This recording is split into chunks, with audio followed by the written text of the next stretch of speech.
조수진의 정치 본색, 오늘도 놓치지 말고 꼭 알아야 할 뉴스들로 준비했습니다. 스펙스가 콕 찍어주는 뉴스 스콕스 시작합니다.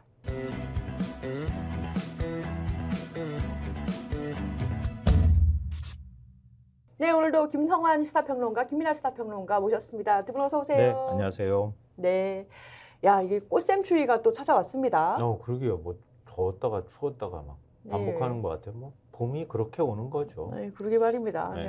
우리나라 지금 시사 상황하고도 비슷한 것 같네요. 그러네요. 네, 맞아요. 예, 꽃샘추위가 와도 할 일은 또 해야 되잖아요. 그렇죠. 예, 오늘 신문 일면은 뭐부터 볼까요? 오늘 신문을 스콕스가 정하는 뭐 헤드라인을 뽑으라고 하면요. 이런 귀틀막 대통령은 없었다. 아, 이런 귀틀막이요? 귀? 예. 예. 그렇게 입틀막은 들어봤어도 귀틀막은 또 처음 들어본다 이런 분들이 있을 것 같은데요. 나중에 아시겠지만 모 신문 사설 제목에서 제가 따온 거예요. 그대로. 그러니까 아니 그동안에 선거 개입이다, 관건 선거다 굉장히 비판을 많이 했었잖아요. 근데 윤석열 대통령 민생 토론에 근데 계속 지금 하고 있는 상황이거든요. 어제도 했어요. 네, 네. 그러니까 우리 목소리 전혀 안 듣는 귀틀막 대통령 아니냐 뭐 이런 식의 얘기를 하고 있는 거예요. 어제도 인천시청을 찾아서 18번째 민생 토론회를 열었거든요. 네. 너무 많은 공약을 쏟아내가지고 제가 다 전해드리기도 어려워요. 그냥 한마디로 얘기하면 인천의 바다, 하늘, 땅 모두를 확실히 바꿔놓겠다 이렇게 말했답니다. 대통령이 그게 되는 거예요? 천지창조를 가능합니까? 그러니까 천지창조를 하실 것 같아요. 보니까 예. 뭐 예를 들면 경인고속도로 지하화는 임기인 2027년까지 끝내겠다가 아니라 착공하겠다. 착공하겠다. 경인선 철도 지하화는 2026년에 착공하겠다는 게 아니라 계획을 수립하겠다. 철도와 고속도가 사라진 상부 공간은 뭐 예의 늘 한동훈 위원장도 얘기하지만 주거 상업 문화 환경이 복합된 뭐 입체 수직 공간으로 재탄생시키겠다. 뭐 이렇게 얘기를 하고요. 이거 다 얘기해야 되는지 모르겠다. 신문도 무시하던데.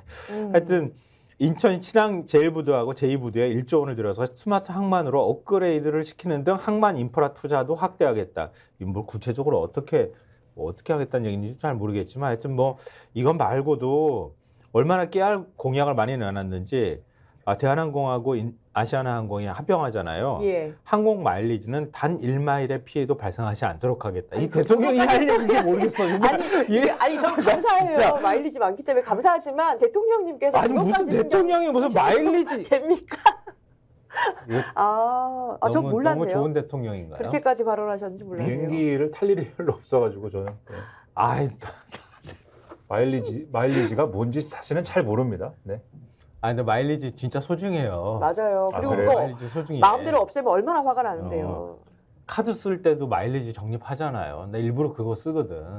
그래가지고 한 10년 모아가지고 한번 나가고 그러면요. 업그레이드 그죠? 비즈니스로. 예. 안 해봤구나. 네. 마일리지 모아서 뭐 어디를 나간 거 비행기요? 네. 비행기 뭐 열심히 노력하고 있습니다. 타려고. 네. 하여튼 마일리지까지 1마일리지까지 챙기시는 대통령이십니다. 이야. 훌륭하십니다. 네. 그럼 신문은 어떻게 보도했을까요? 근데 이게 이렇게 많이 내셨는데 아까 천지창조도 하시고 마일리지까지 신경 쓰였는데 별로 기사가 없는 느낌이에요. 맞아요. 한겨레 신문 일면 보시면은요. 일면에 유일하게 한겨레 신문만 일면에 보도했어요. 저 하단이네요. 이거 한겨레 신문 제목이 잘릴 정도야. 지금 이게 네. 저 위에 헤드라인 한겨레 신문 있거든요. 제가 깜짝 놀랐어요, 지금. 그 밑에 맨 아래에다가 박아놨는데 그냥 보셔도 아실 것 같아요. 저희 구독자분들은 아시겠지만 어제 보수신문에 어떻게 이 관건 선거라고 비판을 했는지 사설이나 이런 것들을 전해드렸거든요. 한겨레 신문이 오늘 이제 그걸 또 보도한 거예요. 선거 개입 논란에도 윤 대통령 전국 순회 마이웨이 이렇게 해가지고 보도했는데요. 일종의 대통령실하고 한동훈 위원장이 어떻게 이걸 반박했는지 그것만 설명드릴게요. 왜 그쪽 입장을 얘기 안 하느냐 이렇게 얘기하실 분들이 있어서 민주당이 어제 공직선거법 위반 혐의로 경찰에 윤 대통령을 고발했잖아요. 맞아요. 대통령실 관계자가 아니 뭐 윤 대통령은 열심히 지금 민생 챙기고 있는 거다. 정책 상당수는 국가의 미래를 위해서 장기적으로 마련되는 경우가 많다. 그러니까 이건 선거용이라는 주장은 잘못된 것이다. 이렇게 반박했다고 하고요. 홍익표 원내대표가 925조 원 퍼주기 약속 아니냐 이렇게 얘기를 했던 것에 대해서도 정부 재정과 민간 투자를 구분하지 못하는 데서 오는 얘기다. 중앙재정이 투입되는 건 10% 미만이라고 보고 있다.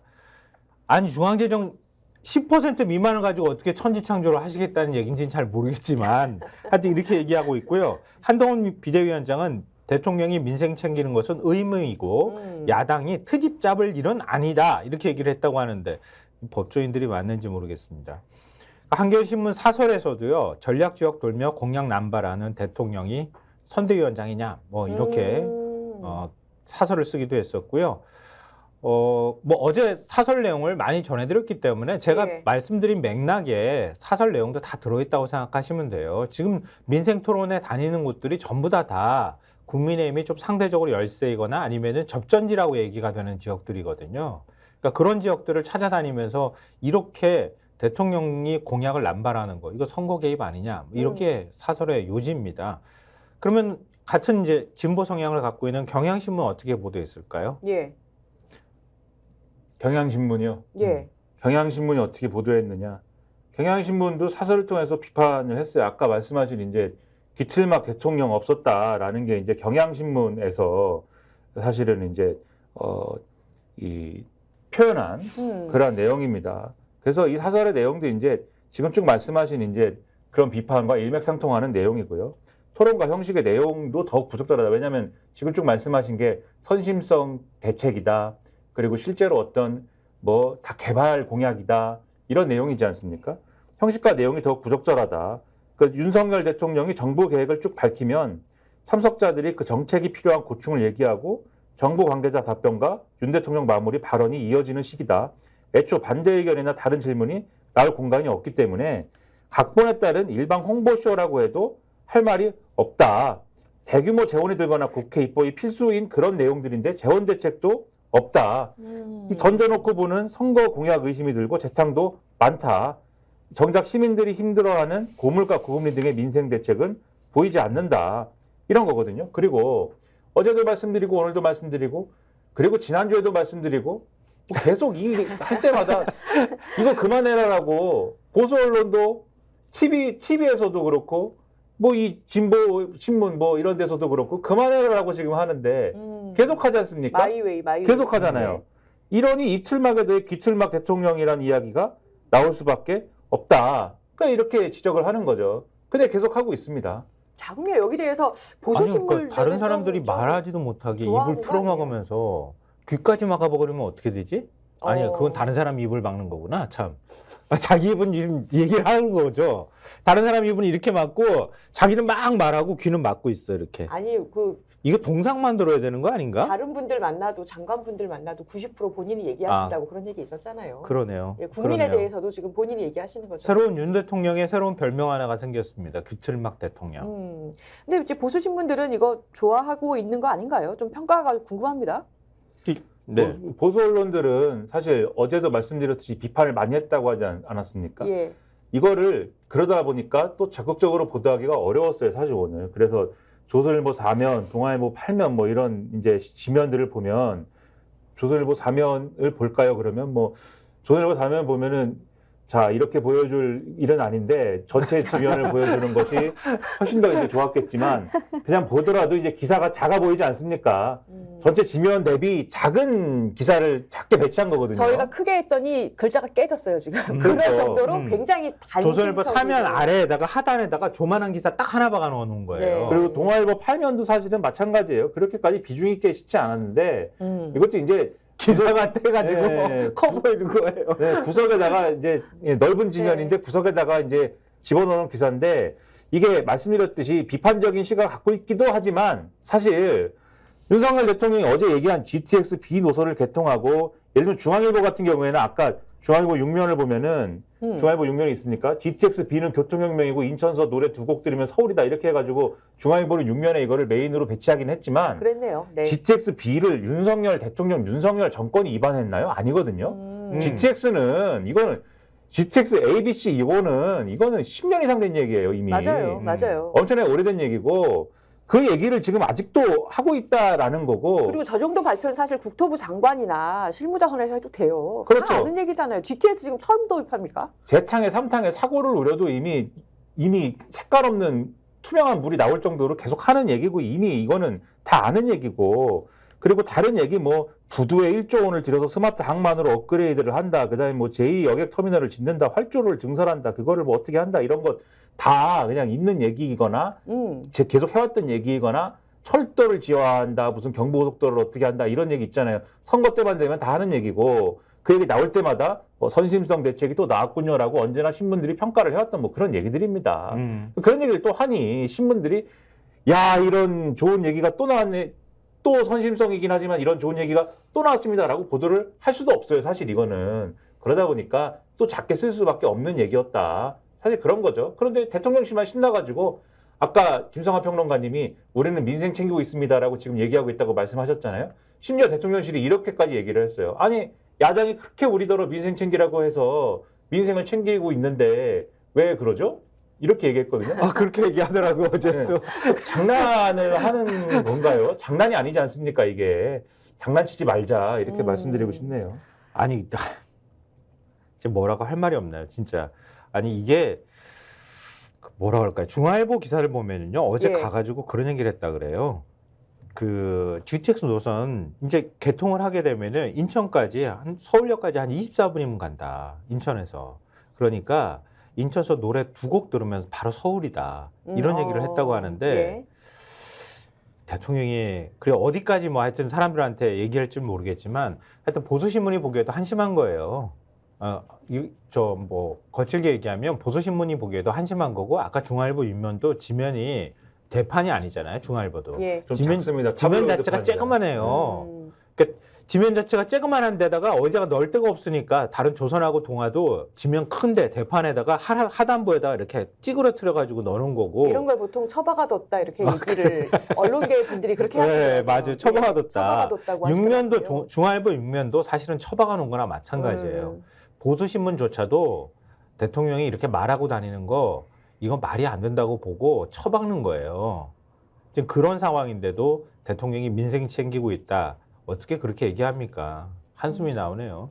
그 민주당에서는 또 선거법 위반으로 고발도 했지 않습니까? 네네. 그거 네. 아까 제가 말씀드렸잖아요. 예, 예. 그 부분에 대해서도 뭐 적극적으로 반박하고 있다 그러잖아요. 장기 계획을 발표하고 있으니까 이건 선거용, 당장 선거용이 아니다.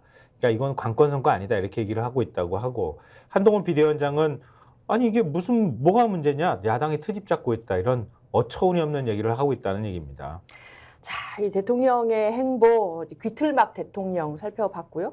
자, 근데 의료계 소식 안 볼 수가 없어요. 이 집단 행동이 이제 점점 심각해지는 것 같아요. 맞아요. 점점 심각해지고 있는 양상이고요. 저희가 이것도 역시 계속해서 말씀드려왔던 건데요. 오늘 신문, 경향신문하고 한국일보 보여드릴게요. 어떻게 보도를 하고 있는지. 네. 경향신문 일면. 예, 일면. 거기에 지금 글자가 좀 깨져가지고 안 보이실 텐데요. 의대 학장 줄사퇴, 교수들도 집단행동 이렇게 돼 있고요. 한국일보 의사 늘리면 볕 들까요?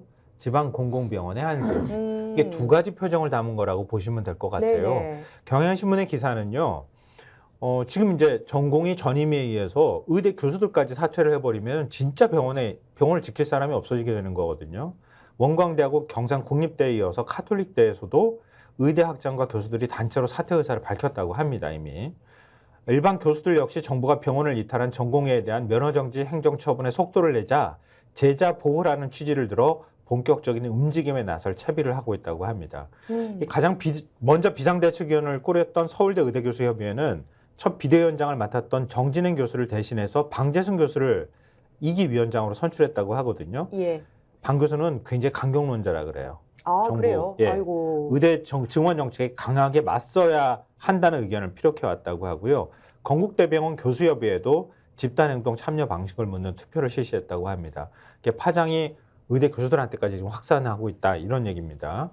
그리고 한국일보 기사도 굉장히 흥미로운데요. 예. 한국일보 아까 일면 한번 다시 보여주시면서 말씀을 좀 전해드렸으면 좋겠는데요. 지방 공공병원의 한숨, 공공병원에 포커스를 맞췄어요. 지방에 맞췄어요. 정부가 지금 뭐라고 얘기합니까? 예. 민간병원, 빅5 병원, 또 지방의대나 이런 곳들이 병원이 응급실을 운영하지 못하거나 의료 공백이 생기면 공공병원에서 그걸 담당해 주겠다. 예. 이렇게 얘기를 하고 있잖아요. 근데 공공병원은 지금 시큰둥하대요. 공공병원을 지금 찾는 환자들이 별로 없다는 거예요. 오히려 한산하다는 거예요. 아니, 이건 조금 새로운 뉴스인데요. 왜 그렇죠? 그러니까 지금 공공병원을 민간 병원과 동일한 병원으로 인식하지 않는다는 거예요. 환자들 자체가. 그러니까 아예 다른 기관으로 인식하고 있다는 거예요. 그러니까 조승현 인천의료원장의 말을 보면 대학병원을 다니던 환자는 더 높은 수준의 진료 치료를 원해서 그곳에서 밀려나도 지역 공공병원에 오지 않는다. 이렇게 말을 하고 있다고 하는 겁니다. 윤창규 충주의료원장 역시 요즘 환자들은 수도권 대형병원을 선호하는 성향이 강해서 공공병원은 파업 여파가 크지 않은 것이다. 이렇게 얘기를 하고 있다고 하는데요. 예를 들면 이런 거잖아요. 예. 그 지방의료원들이 계속 호소했던 건데 코로나19 사태 지나가면서 지방의료원을 다 비웠잖아요. 맞아요. 코로나 전담병원으로 예. 네. 만들어놨죠. 그러고 난 다음에 코로나 사태가 끝났어요. 환자들이 이 코로나 병원으로 인식하는 거예요. 그러니까 지금 일반 진료를 그 병원, 지방의료원에 가서 한다는 생각을 잘 안 하는 거예요. 지방의료원에 적자가 막 발생하죠. 근데 그동안에 희생은 다 했는데. 근데 지금 지역 거점 공공병원 알림에 따르면 예. 코로나19 발생 이전에 2019년에 1,314억 원이었던 지방의료원 적자가 2022년에 5,491억 원으로 4배 이상 증가했다고 합니다.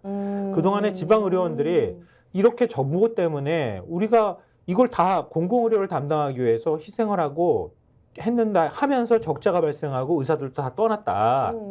그거 보전해달라고 했는데 정부가 거부했어요. 네. 그래놓고 맞아요. 난 다음에 네. 의료 공백 발생하니까 지방의료원들이 공백 메워줄 겁니다. 이렇게 얘기를 하고 나니까 지방의료원이 공백을 메워주는 역할을 하는 게 아니라 환자들은 안 오고 있는 상황이 되고 있다. 그러니까 정부가 말하는 것과 실제 현실은 전혀 다른 방향으로 움직이고 있다는 거예요. 아니 무슨 지금 예. 대책을 할 때 네. 어떤 대책을 추진할 때 그러니까 정부의 태도가 뭐냐도 그 정책의 수용성을 이제 볼 때는 중요한 거거든요. 그러니까 이 정부도 그렇고 의사 집단도 그렇고 공공의료를 강화해야 된다라는 주장을 하면은 그거는 일단 선을 긋고 보지 않습니까? 그거는 대안이 아니다라고 주장을 하잖아요. 그런데 실제 이런 사태가 벌어졌을 때 공공병원의 역할이 필요하다라고 하면 그러면 사실 사람들이 볼 때는 이미 공공의료의 어떤 가치라든가 역할이라든가 이런 것들은 폄하되어 있는 상황인데 지금 의사들이 많이 지금 민간 병원에 있어서는 많은 어려움을 야기하고 있기 때문에 공공병원에 가서 치료를 받아야겠다 이렇게 생각을 안 한다는 거죠. 이미 공공병원은 무슨 뭐 아주 비효율적인 대상이고 치료를 뭐 할 수 없는 대상처럼 이제 그렇게 생각하게 만들어 놔놨기 때문에 네. 이게 사실은 간호사들의 입장에서도 마찬가지인 것 같은데 뭐 예를 들면은 지금 정부가 추진하는 게 의료 지원 인력, 그러니까 소위 말하는 PA 간호사와 관련된 시범 사업 논의를 진행을 하는 거 아니겠습니까? 전공의 파업 대책 중에 하나로 네, 네. 이거를 실시를 하겠다라는 거예요. 그래서 이 간호사들에 대한 업무 영역을 그동안 의료행위에 있어서는 못하게 해놨던 거를 의료행위에 있어서의 어떤 영역들에 대해서는 간호사도 할 수 있게 이제 하겠다라는 사업을 실시를 하는데 그 기사를 오늘 이제 신문도 실었습니다. 가령 이제 한겨레 오명 같은 경우에 그 기사를 이제 실었는데 예. 병원 한 개 몰리자 간호사가 의사 대신할 합법적 업무 명시 이렇게 돼 있죠. 예, 보건복지부가 지침 발표한 거를 다뤘죠. 그렇죠. 이걸 실시를 했는데 문제는 이걸 당연히 이제 그동안에도 이러한 조치들은 필요하다라는 목소리가 있었는데 예. 현장에서 잘 안 된다라는 말씀을 드렸어요. 그런 것들이 왜 그러느냐. 경향신문 이면을 보시면은 예. 이 간호사들의 경우에는 이런 얘기들을 해요. 간호법은 거부하더니 왜 우리를 의사 공백에 있어서 돌려막기로 활용하느냐. 아니, 저런 얘기 당연히 나올 만하네요. 그렇죠. 간호법이라는 게 애초에 예. 이제 국회에서 추진한 간호법이라는 게 간호사들의 어떤 이런 업무 영역이나 이런 것들이 실제 현장에서는 의사들이 해야 될 일을 떠맡고 있는 상황임에도 불구하고 법적 근거가 없는 거에 대해서 간호법을 통해서 법적 근거를 만들어 달라라고 요구를 해서 국회가 만들었던 법 아닙니까? 그때 거부권 행사했잖아요, 그렇죠. 대통령이. 근데 그거에 대해서 대통령이 거부권을 행사했잖아요. 근데 그러고 나서 지금 문제가 발생하니까 이거를 시범 사업으로 해가지고 이번엔 또 간호사들 나가서 막아라. 간호사들이 그거를 업무를 담당해라 이렇게 얘기하고 있으니 간호사들이 그거에 대해서 수용을 하겠냐라는 거예요. 그리고 변호사시지 않습니까? 예. 제가 또 궁금한 건 뭐냐면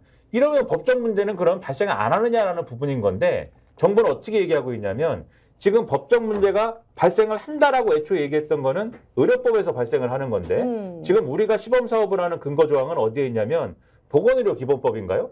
의료법보다 상위법인 보건의료기본법에 있는 근거 조항을 대상으로 해서 시범 사업을 하는 것이기 때문에 이것은 사실 간호사들이 의료행위를 한다고 해도 거기에 있어서는 법적 문제가 발생하지 않으며 혹시 의사들이 여기에 대해서 법적 분쟁이나 이런 것으로 가져간다고 해도 우리 보건복지부가 법무부라든가 이런 것을 대상으로 주무부처를 대상으로 많은 지원을 또 할 것이기 때문에 예. 문제가 없다 이렇게 얘기하고 있습니다. 간호사들 입장에서 이거는 믿을 수 있는 설명인지 궁금하더라고요. 저는. 변호사 입장에서 맞아요. 어떻게 보십니까? 아니 이게 면책이 의료 행위를 하는 것 자체에 대한 면책 규정은 될 거예요. 근데 문제는 뭐냐면은 환자들에게 실제로 만약에 어떤 처치를 했는데 문제가 생겼을 때 네. 그럼 결국 누구 책임이냐?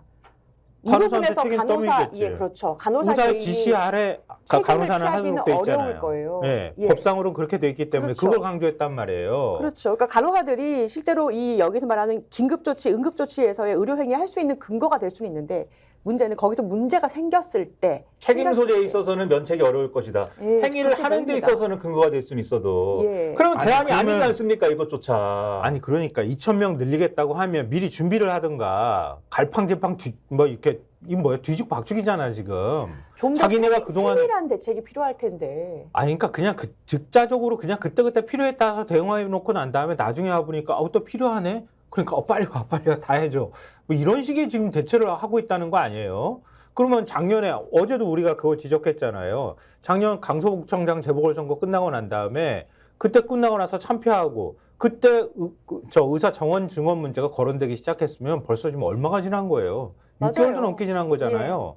그러면 그때부터 준비를 했다고 얘기를 하면 이런 문제들을 어떻게 정리할 건지를 미리 다 대비를 했어야 되는 거 아니에요? 아, 그러니까 대통령이 이렇게 뻔히 공공병원 그리고 이제 간호사들 본인이 말하는 이 증원 문제에 대해서 대체 파업을 하거나 집단 행동이 있을 거는 예상이 됐을 텐데 전에 메르스 사태 때도 그렇고 의약분업 때도 그렇고 그러면은 대체 인력들에 대해서 준비할 시간이 충분히 있었을 텐데 마일리지 준비하시고 지금 일마에 그런 거 신경 아니, 쓰시느라고 지금 이런 거 할 시간이 없는 거 아니에요? 천지창조 하시느라고 천지창조 하시느라고 아유, 그러는데 너무 답답합니다. 마일리지는 본인의 관심사 아닐까? 대통령 본인의 평소 관심사 아닐까라는 대통령을 해외에 생각도. 나가면 마일리지 안 쌓이겠지? 아니 근데 5년은 그런데 네. 이전과 그 마일리지 안 이전과 쌓일까? 이전과 이유가 있을 거 아닙니까? 또 마일리지 대통령의. 소멸 안 되게 해주면 안 되나? 평소 관심사가 반영된 발언이 아니었을까 이게.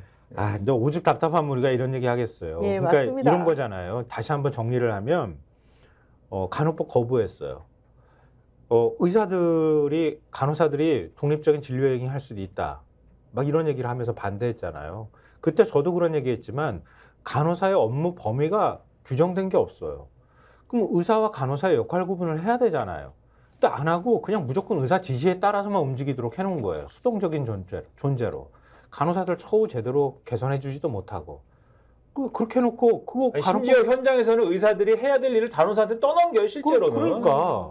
근데 그거 명확하게 하지도 않은 상태에서 그냥 의사들 반대한다고 간호법 거부했잖아요. 거부권 행사한 당사자예요, 윤 대통령이. 맞아요. 그렇고 난 다음에 그러면은 코로나 사태 끝나고 난 다음에 지방 의료원들 다 지금 힘들어 죽겠다고 할 때 예산 지원이라도 좀 해달라. 의사도 다 떠났고 지금 의료진 다 떠나버렸다. 너무 힘들고. 그렇게 얘기하니까 적자 니네들이 알아서 해결해. 그리고 던져버렸잖아요. 그러고 난 다음에 의대 증원하고 난 다음에 정부에서 어깨 힘 빡 줘가면서 얘기하는 게 간호사들이 그러면 PA 간호사들이 다 의사 업무 심폐소생술도 하고 뭐 혈관 뭐도 하고 뭐 다 할 수 있습니다. 이렇게 얘기하고 지방 의료원이 응급실 다 지금 역할을 해줄 겁니다. 하나도 안 되고 있잖아 지금. 오히려 간호사들한테 다 떠맡기는데 대형 병원들은 그런다는 거 아니에요. 의사들을 떠났으니까 간호사들이 맡을 거 없으니까 간호사들 업무도 줄었으니까 너들도 휴직해. 이러고 있다잖아요. 무급으로. 그러니까 무급으로 휴직하라. 이게 뭐야. 이래놓고 무슨 의사 정원을 늘리겠다고 어깨 힘 빡 줘가면서 뭐 의사를 때려잡을 것처럼 해. 대통령 한번 출마하시죠. 해야 될 것 같습니다. 밀어드리겠습니다. 네, 한번 하시죠. 내가 여기서 어떻게 발언해야 될지 굉장히 당황했어. 내가. 하겠다고 하면 안 되잖아. 한번 해야 될 것 같습니다. 자, 다음 제가 궁금한 게 이종섭 국방부 장관이요. 출국하는 겁니까? 어떻게 되는 거예요? 하는 모양이에요.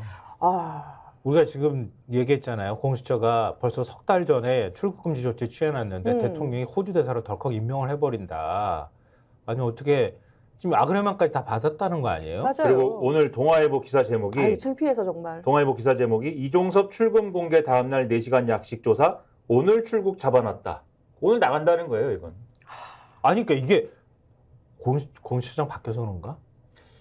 뭐가 뭔지 모르겠지만 공수처는 뭐 하는 기관이야? 오늘 나간답니다. 가기 전에 일단은 뭐 그냥 밀어넣은 거 이제 자기가 똥 치우고 처장이 나간다 이런 느낌인데요. 근데 이게 아니요, 그러니까 공수처가 수사를 해야 되잖아요. 출국 금지도 공수처가 요청해가지고 걸어놓은 거잖아요. 맞아요. 그래서 얼른 수사를 했다 이 얘기 아닙니까? 지금? 얼른 수사를 했다. 4시간 수사를 했다는 거고 이게 얼른 수사했다. 4시간이면요. 처음에 앉아서 기초 조사하는데 한 30분 걸리고요. 뒤에 네. 지장 찍는데 한 30분 걸려요. 어. 그러니까 실제 조사 시간은 이게 정말 물어볼 게 많은데 핵심적인 조사는 못한 거예요. 기본적인 조사밖에 못한 상황입니다. 이러니까 한겨레 신문하고 경향신문이 일면에서 관련 소식을 다루고 있어요. 한번 보시면 네. 아실 거예요. 오, 일면 머리로 갔죠. 예. 공수처 이종섭 조사 출금 해제 명분 쌓기 이렇게 보도를 했고요. 경향신문 혹시 일면도 준비되어 있습니까? 그러니까 제대로 된 수사가 아니다 이거죠. 네, 명분이다 호주 이거죠. 대사 임명 사흘 만에 공수처 이종섭 조사 이렇게 돼 있죠.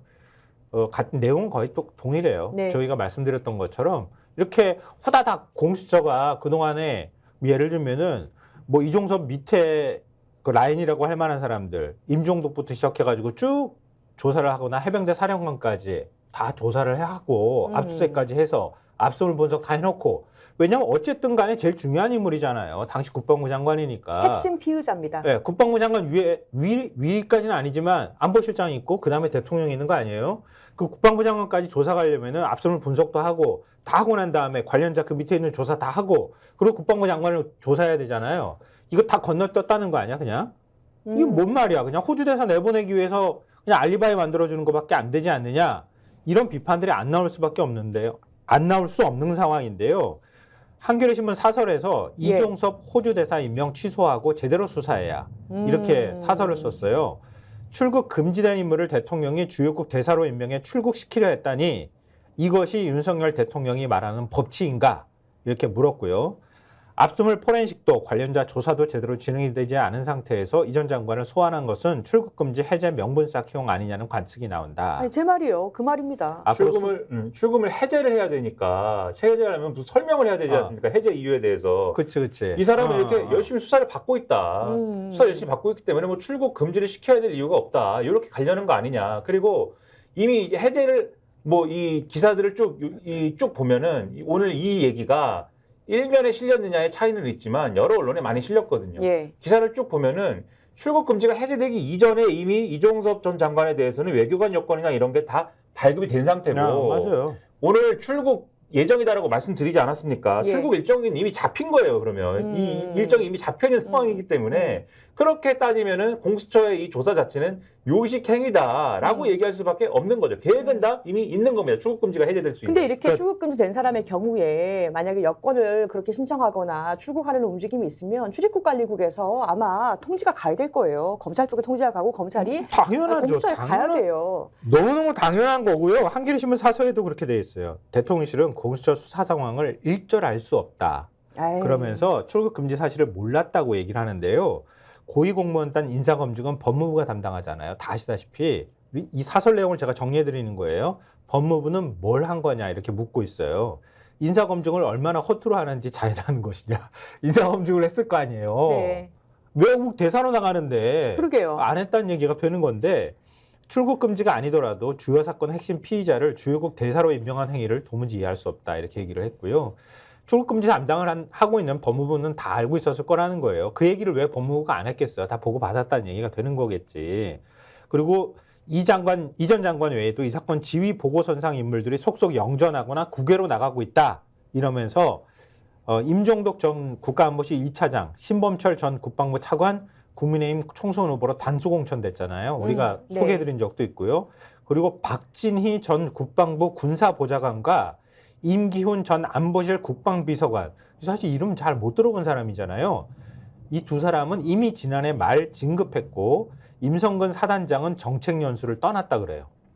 그리고 그러니까 이걸 전하면서 대통령과 여당이 작심하고 관련자들을 두둔하고 빼돌리는 모양새다. 이렇게 한겨레 신문 사설은 지적하고 있고요. 본격적인 수사는 이제 시작이니까 대통령은 공정하고 원활한 수사를 위해서라도 이종섭 전 장관 대사 임명을 철회해야 한다. 이렇게 한겨레 신문 사설은 지적하고 있습니다. 제가 네. 여기서 한마디를 더하면 또 김성환 평론가님이 한마디를 더해가지고 길어지는데 제가 뭐 안 할게. 법무부가 뭘 하고 있느냐라는 한겨레 사설에 대해서 제가 한마디 하면 법무부가 뭘 하고 있는지를 가르쳐 드리려고. 네. 얘기해요. 법무부는 뭘 하고 있냐? 아니 네. 별 얘기는 아닙니다. 출국 금지를 해제하고 있다. 그것도 법무부가 해야 될 역할이죠. 왜냐면 동아일보 기사 네. 좀 아까 말씀드렸잖아요. 동아일보 기사에 이렇게 써 있어요. 이종섭 전 장관 출국 금지는 공수처가 철회하기보다는 법무부가 해제하는 방식이 될 것으로 보인다. 왜냐하면 이종섭 전 장관이 이 출국 금지에 대한 이의 신청을 당사자로서 해놓은 상황인데 이 출국 금지를 처리하는 거에 있어서는 당사자 이의 신청에 따른 출국 금지 심의위원회가 심사를 하거나 법무부 장관이 직권으로 해제하는 방식 두 가지를 관련해서 할 수 있는데 법무부가 내부 논의를 진행한 것으로 전해진다라고 이 보도를 하고 있거든요. 그러니까 결국은 법무부가 해지를 하겠다는 거겠죠. 그러니까 법무부를 뭘 하고 있느냐? 출금을 해제할 겁니다. 아니 지금 그러니까 이렇게, 댓글에서 진선님이 공수처는 물론 이 연루 사건 관련 기관에서 제발 양심 선언하는 의료문이 나왔으면 좋겠다. 이런 말씀을 하실 정도로 서로 사실은 짜고 치는 거 아니냐 이런 생각 하실 정도로 지금 그냥 명분 쌓기 하고 있네요. 일종의 무법천지를 예. 검찰총장 출신 대통령이 있는 정권에서 만들고 있는 거 아닌가 싶은데요. 이게 공권력을 이런 식으로 활용하는 게 맞는 건가 이런 생각이 드는데 그런 점에서 지적 안 할 수가 없는 기사가 하나가 있어요. 이거 얘기를 반드시 해야 될 것 같은데요. 경향신문 3면 보시면요. 예. 검찰 대통령 기록관 압수수색, 총선 코앞서 임종석 조국 재수사. 그 밑에는 이종섭 얘기가 들어가 있죠. 4시간 조사받고 출국 준비. 이거 너무 극명하게 대비되는데요. 그렇죠. 누구는 제대로 수사도 안 받고 4시간 조사, 저건 14시간 아닙니다. 4시간 조사받고 출국 준비하고 룰루랄라 하고 있는데 네. 누구는 재수사를 또 받고 있네요. 그죠? 그러니까 경향신문의 편집도 그걸 비교하기 위해서, 비교해 보여주기 위해서 저렇게 편집하는 거예요. 그래서 신문 편집이라는 게 정말 재미있기도 한데요. 그러니까 아마 관련 소식 다 아실 거예요. 네. 왜? 물론 1심 판결에서 관련자들이 유죄 판결을 받았기 때문에 그 명분을 가지고 대검에서 재기수사 명령을 내렸잖아요. 예, 그래서 뭐 수사에 그건 근거가 들어간다고 하는 있습니다. 건데 예. 근데 한창 조국혁신당 얘기 지금 나오고 지지율 나간다고 올라간다고 하는데 재수사 본격적으로 검찰이 들어가겠다고 하는 것도 웃기고 임종석도 역시 마찬가지잖아요. 일종의 민주당의 또 하나의 상징적인 인물이 돼버렸어요. 그 민주당이 자업자득이기도 하지만 근데 이렇게 검찰이 총선 앞두고 이런 식으로 수사 본격적으로 들어가는 게 맞는 거냐? 저는 정치적으로 항상 정치는 그런 말을 하는 거야 이렇게 얘기하는지는 모르겠지만 검찰은 오해를 보통은 피하려고 하잖아요. 총선 앞두고 이렇게 수사하면 오해받게 되는 거거든요. 그러면은 총선 이후에 수사해도 되잖아요. 근데 지금 총선 한 달밖에 안 남았는데 이게 뭐 이렇게 다급한 수사라고 본격적으로 수사 들어가겠다고 대통령 기록관 문건 다 압수수색을 하겠다고 막 들어가질 않나 이런 짓을 벌이는지 이해를 못 하겠어요. 자연스럽게 다음 얘기하면서 이 얘기하면 될 것 같습니다. 네. 다음 얘기 얘기를 어차피 선거 얘기를 해야 되기 때문에 맞습니다. 공천 얘기 빼놓을 수 없죠. 근데 공천 관련해서 오늘 조선일보에 재밌는 메시지가 났다고요? 조선일보 얘기하기 전에 양당에서 이제 어떻게 움직이고 있냐를 먼저 얘기하면서 그 얘기를 해야 될 것 같은데 네. 일단은 공천 국면이 좀 마무리가 좀 돼가는 거잖아요. 완전히 끝나지 않은 부분들도 있지만 거의 이제 마무리됐다고 봐야 되지 않습니까? 그러다 보니까 이제 시동에 걸려서 한동훈 비대위원장 같은 경우에는 어제 수원 갔죠. 제 고향 수원에 가가지고 민주당이 수원에 해준 게 뭐 있느냐. 왜냐하면 여기는 전 지역구 수원은 전 지역구가 이제 민주당 국회의원이기 때문에 우리가 여당이니까 우리가 확실히 해줄 수 있다라면서 서울 지하철 3호선이 여기로 와야 된다 등의 여러 가지 얘기를 했습니다. 그러면서 뭐라 그랬냐면은 비상대책위원회 회의에서 이대로라면 통진당 후신 간첩 전력자 그 관련자들이 이재명 대표에게 신원 보증받아서 국회에 입성하게 된다. 그리고 우리가 총선에서 이기면 바로 국정원의 대공수사권을 회복하는 법률 개정안을 내고 통과시키겠다. 그러니까 색깔론. 야, 네, 대놓고 색깔론이네요. 색깔론 드라이브를 걸죠. 네. 지금 앞서 뭐 말씀드렸습니까? 지금 바로 이 대목에서 검찰이 왜 한 달 남겨놓고 이 울산시장 선거 개입 사건 수사하느냐 이거를 연상하게 만든다는 점에서 제가 다음 주제 얘기를 그래서 드린 건데 기가 막힌 연결이네요. 그렇죠. 네. 사건 자체는 선거 개입 사건이지만 결국 이 사건을 재수사하게 되면은 누구를 재수사하게 되는 사람이 누구냐에 있어서는 조국, 임종석 두 사람인 거고 이 두 사람이라고 하는 코드라는 거는 결국 운동권 청산론, 운동권 심판론 이런 거하고 연결되는 거고 그걸 확장하면은 전 정권 심판론까지 가는 거잖아요. 여기에 땔감으로 가는 거죠. 사실은 요 수사와 관련돼서는. 그래서 운동권 심판론이라는 게 색깔론이라든가 이런 것에 더해가지고 운동권들이 부정부패, 뭐 불공정, 뭐 이런 거에 어떤 상징이다라는 것까지 막 부풀려지는 그런 어떤 이런 프레임인 거잖아요. 제가 볼 때는 이게 하나의 어떤 그러한 흐름 속에 있는 그러한 전략인 거다. 이런 느낌이 들고 아니 한동훈 위원장이 그럼 아직도 그럼 수사 지휘를 하고 있다는 얘기예요? 뭐 수사 지휘인지 아니면 뭐 수사 및 정치 지휘인지 뭐 뭔지 모르겠어요. 대통령실이 지휘하면은 그렇게 하는 거네. 대통령실이 지휘해야 되는구나. 그런 뭐 뭔지 모르겠는데 아니, 그러다 보니까 말씀을 듣고 보니까 무슨 종이 펴놓고 큰 그림 그림을 그려가면서 이렇게 뭐 그려놓고 영화 맞추고 같은데 있는 거 아니에요, 보면은, 이렇게. 예. 분업하나 이런 생각이 드는 그런 주장하시는 겁니까? 1987이 생각이 납니다. 네. 옛날에 이제 윤석열 대통령이 검찰총장 할 때 뭐라고 막 했더니 그 국회에서 예. 윤석열 사단 막 얘기했더니 1987이 생각이 납니다. 그랬는데 제가 1987이 생각이 납니다 지금. 근데 아무튼 이러다 보니까 한겨레 신문 같은 경우에 네. 사실 기사를 이렇게 썼어요. 한겨레 신문 4면을 잠깐 보여주시면은 민주당은 종북 세력 숙주, 한동훈, 비례연합의 색깔론 이렇게 썼거든요. 그러니까 이런 색깔론이다라는 지적을 언론이 지금 하고 있다라는 말씀을 일단 하나 드리고 네. 그다음에 이제 이재명 대표 같은 경우에는 경기 양평군 강상면 일대를 찾아서 양평군 강상면 하면은 바로 추억이 떠오르잖아요. 양평 고속도로의 추억. 예. 그래서 여기 가가지고 서울 양평고속도로 노선 변경 특혜 의혹 이걸 막 부과시켰는데 국정농단의 대표적 사례가 이곳이다라고 주장을 하면서 원희룡 전 국토교통부 장관 겨냥해서 고속도로 종점 변경 의혹에 대해 책임이 없다고 할 수 있느냐? 그런데 공천을 받은 거 아니냐라고 주장을 했습니다. 그러면서 여기 이 자리에서 또 지금 이제 민주당의 소위 말하는 이 공천 논란이 있지 않습니까? 여기에 대해서 그 민주당은 어쨌든 경선의 결과로서 소위 말하는 뭐 언론 표현으로 친명 횡재 뭐 이렇게 또 언론이 썼는데 네네. 그러한 결과는 어쨌든 경선으로서 이루어진 것이기 때문에 민주당은 당원의 당이고 국민이 당의 주인이라는 사실이 증명된 거다라고 이제 주장을 했거든요. 그래서 그런 모양새인데 결국 이걸 한마디로 요약을 하면은 국민의힘은 지금 격전지에 가가지고 여당 프리미엄 주장하면서 색깔론 이렇게 더해가지고 드라이브를 거는 모양새고 예. 이재명 대표, 민주당은 지금 김건희 여사를 중심으로 한 정권 심판론에 불을 붙이면서 뭔가 이제 공천으로 인한 챙책이나 이런 것들을 방어하려는 모양새, 이 두 가지 모습으로 보여주고 있다 지금. 이런 국면이다라는 걸 일단 말씀드리는 거예요. 네. 이런 상황에서 사실은 여당 내에서는 지금 낙관론이나 이런 것들이 스물스물 기어 나오고 있습니다. 지금 말씀드렸듯이 민주당은 지금 이 공천 후유증을 방어하는 입장에서 김건희 여사를 고리로 한 정권심판원에 불을 붙이려고 하는데 김건희 여사는 사라졌잖아요. 그렇죠. 그러니까 사실은 예. 좀 방어가 잘 되고 있다라고 자평하면서 색깔로는 이 비례연합정당 논란 때문에 색깔로는 좀 먹힌다 이렇게 판단하다 보니까 어떤 사람 같은 경우에는 막 방송 나와가지고 우린 160석도 해요 이랬다가 한동훈 비대위원장한테 경고받고 이랬잖아요. 그랬죠. 예. 이런 상황이 되다 보니까 조선일보가 또 조선일보 가만히 있지 않죠. 약간 경고 비슷하게 지금 하고 있는 그런 기사가 있어서 이 얘기를 하려고 좀 길게 얘기를 한 거예요. 이거 재밌었어요. 근데 이 네. 메시지 보고 재밌었습니다. 조선일보 3면을 보면은 기사 제목이 이렇습니다. 민주조국당 합치면 여야 지지율 팽팽, 출발선으로 돌아갔다. 이런 얘기인 건데 최근에 여론조사 결과가 쭉 나왔잖아요. 여론조사 결과가 쭉 나왔는데 이 여론조사라는 걸 쭉 보면은 이 민주당 지지율이 상당히 떨어졌다. 이런 조사 결과가 쭉 나오다가 최근에는 조국혁신당이 본격적으로 여론조사에 들어가면서 시작하면서 네. 어떤 여론조사 결과에는 지역구에서 민주당이 밀린다는 조사 결과도 있고 예. 근데 같은 시기에 나온 여론조사 결과인데도 이 지역구 투표를 하겠다는 의향을 조사해 보면은 민주당이 국민의힘을 앞서는 조사 결과도 있고 막 이렇거든요. 네. 근데 왜 그러나 잘 보면은 지역구 투표 대상 중에 조국혁신당이 있는 여론조사가 있고 없는 여론조사가 있어요. 맞아요. 조국혁신당이 끼면 민주당인 당연히 표가 갈리니까는 그게 이제 지역구 투표 의향에서는 좀 이 여론조사 결과가 하락을 하고 조국혁신당이 있으면 하락을 하고 없으면은 조국혁신당 지지하는 쪽이 민주당 지지하겠다라고 하니까 이게 상승을 하고 이런 기류예요. 결과적으로 조국혁신당 지지율 근데 조국혁신당은 지금 지역구에 후보를 안 내겠다는 거잖아요. 쉽게 예. 얘기하면. 예. 그러면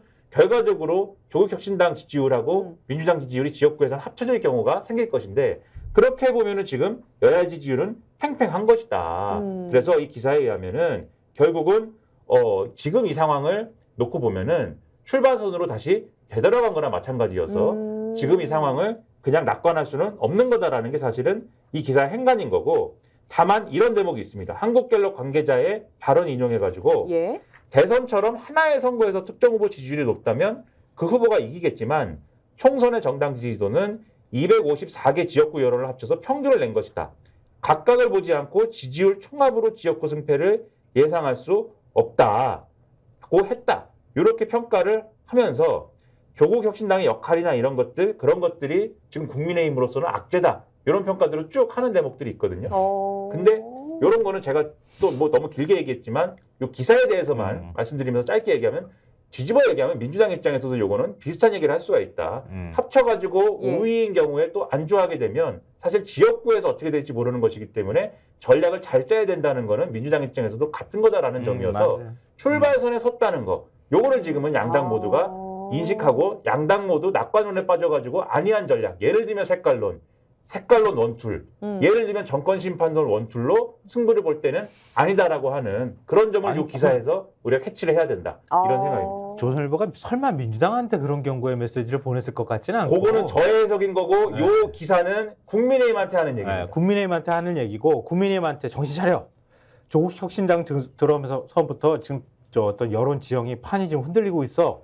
이걸 지금 경고 메시지를 주려고 하는데 색깔론에 대해서는 뭐 아주 초지일관이에요. 조선일보는. 그러니까 한동훈 위원장 색깔론 더 부추길 것 같아. 제가 볼 땐. 먹힌다고 보는 거거든. 아까 얘기했던 것처럼 일종의 그 뭘까 조국 임종석에 대한 수사 그리고 민주당 이제 선거 연합에 관한 위성정당에 관한 어떤 색깔론 공세 이런 것들이 일정하게 먹히는 그림으로 간다는 거잖아요. 거기에 검찰이 도구로 쓰이는 거고 조선일보 사면 보면은 이렇게 만약에 정신 차려라고 하면 사면 기사는 이렇게 쓰면 안 되는데 사면 기사를 보시면 아시겠지만 사면 기사는 여전히 색깔론으로 밀어붙이고 있는 중이에요. 예. 조선일보 사면 좀 보여주시겠어요?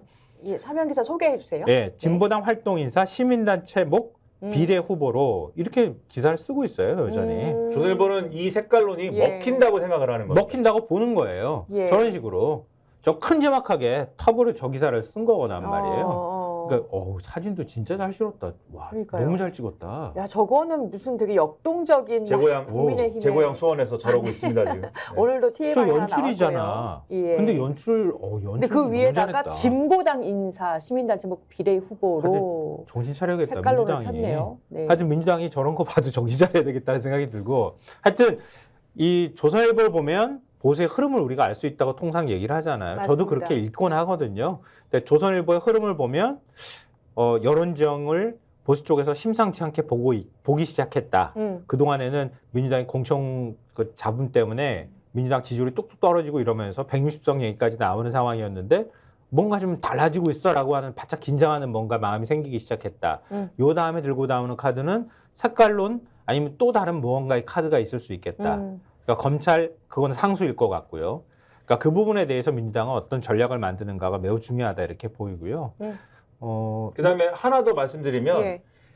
지금 계속 뭐 사실 이 지금의 민주당 지지자들이 계속 하는 말씀이 뭐 언론이 국민의힘 공천을 너무 이제 쉽게 다루고 너무 이제 좀 솜방망이로 다뤄가지고 국민들이 여기에 속는 거 아니냐 이런 말씀도 많이 했잖아요. 예. 근데 제가 그때마다 드리는 말씀이 이게 좀 작게 다뤄서 그렇지 쓸 얘기는 다 쓴다 이 말씀 드리지 않습니까? 그리고 그거에 대해서 국민들이 또 자기 지역에 가면 평가해. 이게 잘된 공천이냐? 이거 다 생각할 거예요. 예. 대구 달서갑에 있는 유권자들이 이 유영아 공천 잘된 공천이야? 이 생각할 거란 말이에요. 그런 지적들이 계속 나오고 있다는 거를 다시 한번 말씀드리는 게 가령 한겨레 사면 같은 경우에 예. 지금 이제 물론 이분 같은 경우에는 뭐 당당히 경선을 통해서 당선됐다고 하지만 도태우 변호사라는 분이 이제 공천이 대구 중남구에서 되지 않았습니까? 예. 근데 이분의 막말을 발굴한 기사를 실었습니다. 한겨레 사면 보여주시면은 뭐 준비가 됐나요?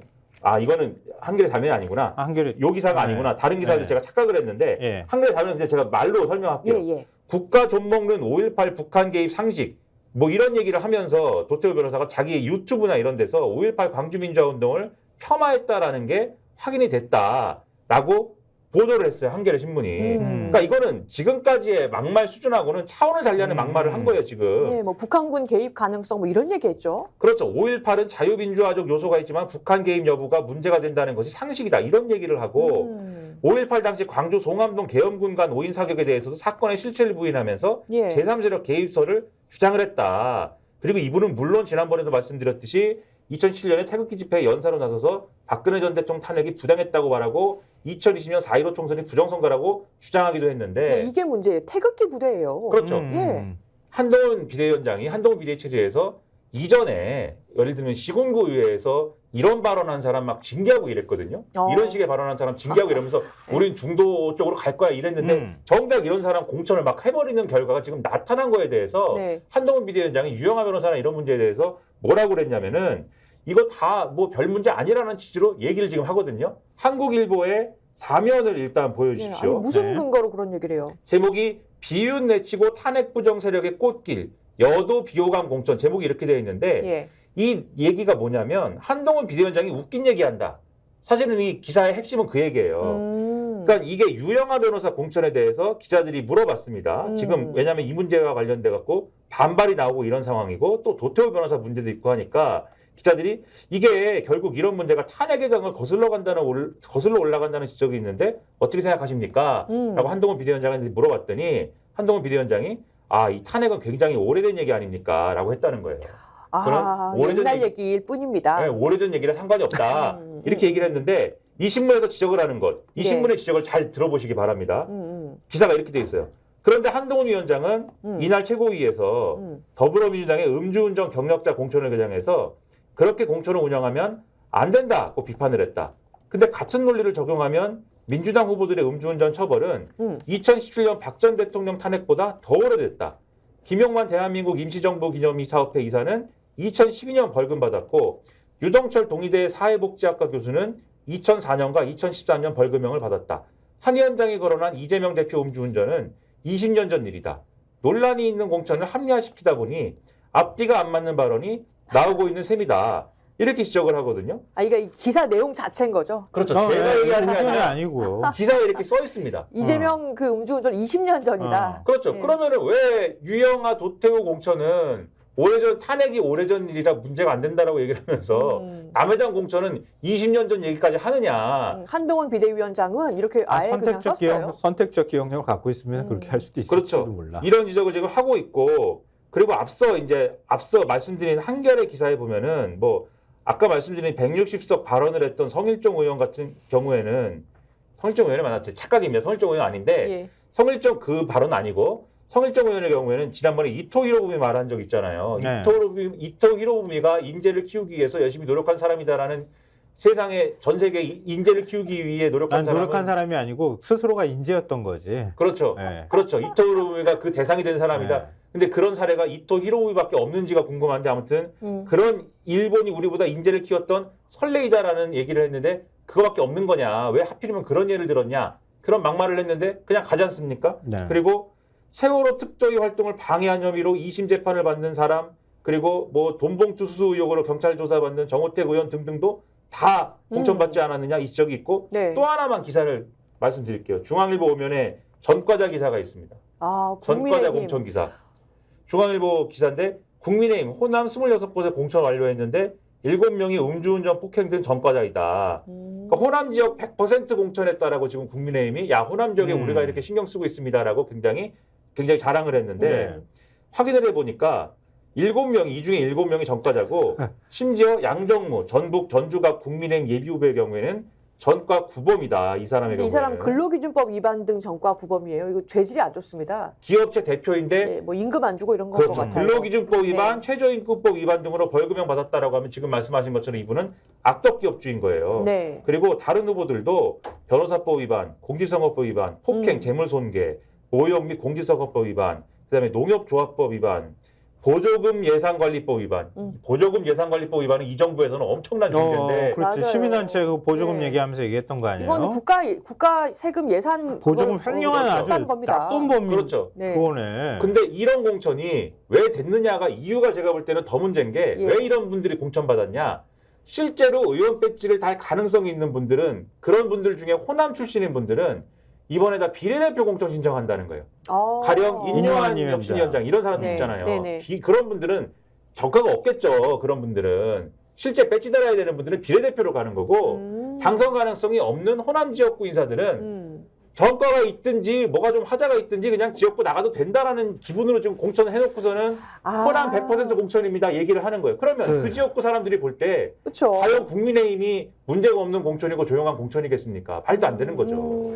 지금 국민들이 이제 서서히 알기 시작한 거예요. 지금 여론이 조선일보가 바짝 인정해야 돼. 뭐 이런 네, 메시지를 보내고 네. 있다는 얘기는 좀 다른 흐름이 생겨나고 있다는 거. 사실 우리가 그동안 예측해 왔던 바이기도 해요. 공천이 어느 정도 마무리될 때 평가가 틀림없이 있을 것이다. 맞습니다. 딱 그 국면이 지금 조성되고 있는 상황이다 이렇게 봐야 될 것 같고요. 네. 어찌됐든 조선일보가 민주당한테 아주 좋은 조언을 많이 했어요. 오늘 민주당 대변인실이나 이런 데가 아까 얘기했던 도태우 변호사 5.18 발언이나 그리고 호남 공천한 거 이런 거 성명이나 이런 거 내는지 한번 보죠. 그리고 안 내면은 내일 우리가 민주당을 한번 후드로 까봅시다. 내일은 정신 우리가 똑바로 이거 차리라고. 내일은 안 내일은 하는 것 같아요. 휴식이고요. 네. 이제 월요일에. 쉬어야 돼요. 지금 선거 한 달 앞뒀는데 무슨 대변인실이 쉬어 쉬기는. 아니 내일 우리가 욕하자고 하셔가지고. 우리 내일 물론 이제 위원장님이 모이자고 하면 모여야 돼요. 김성환 평론가님은 다른 방송에 출연을 하시는데 이제 PD에 나가시는데 죄송합니다. 월요일 날로 제가 수정하겠습니다. 그러니까 토요일 일요일도 막 제가 죽을 죄를 졌어요. 저는 준비가 돼 있습니다. 네, 토요일 날 제가 출연하고 있어요. 토요일 일요일까지 나오면은 어떡해요? 자, 두 분 이제 진정하시고요. 자, 월요일부터 금요일까지 수고 많으셨습니다. 지금까지 스콕스 김성환 평론가 그리고 김민아 평론가였습니다. 잠시 광고 보시고요. 2부는 심층 토론으로 이어가겠습니다. 두 분 수고하셨습니다. 네.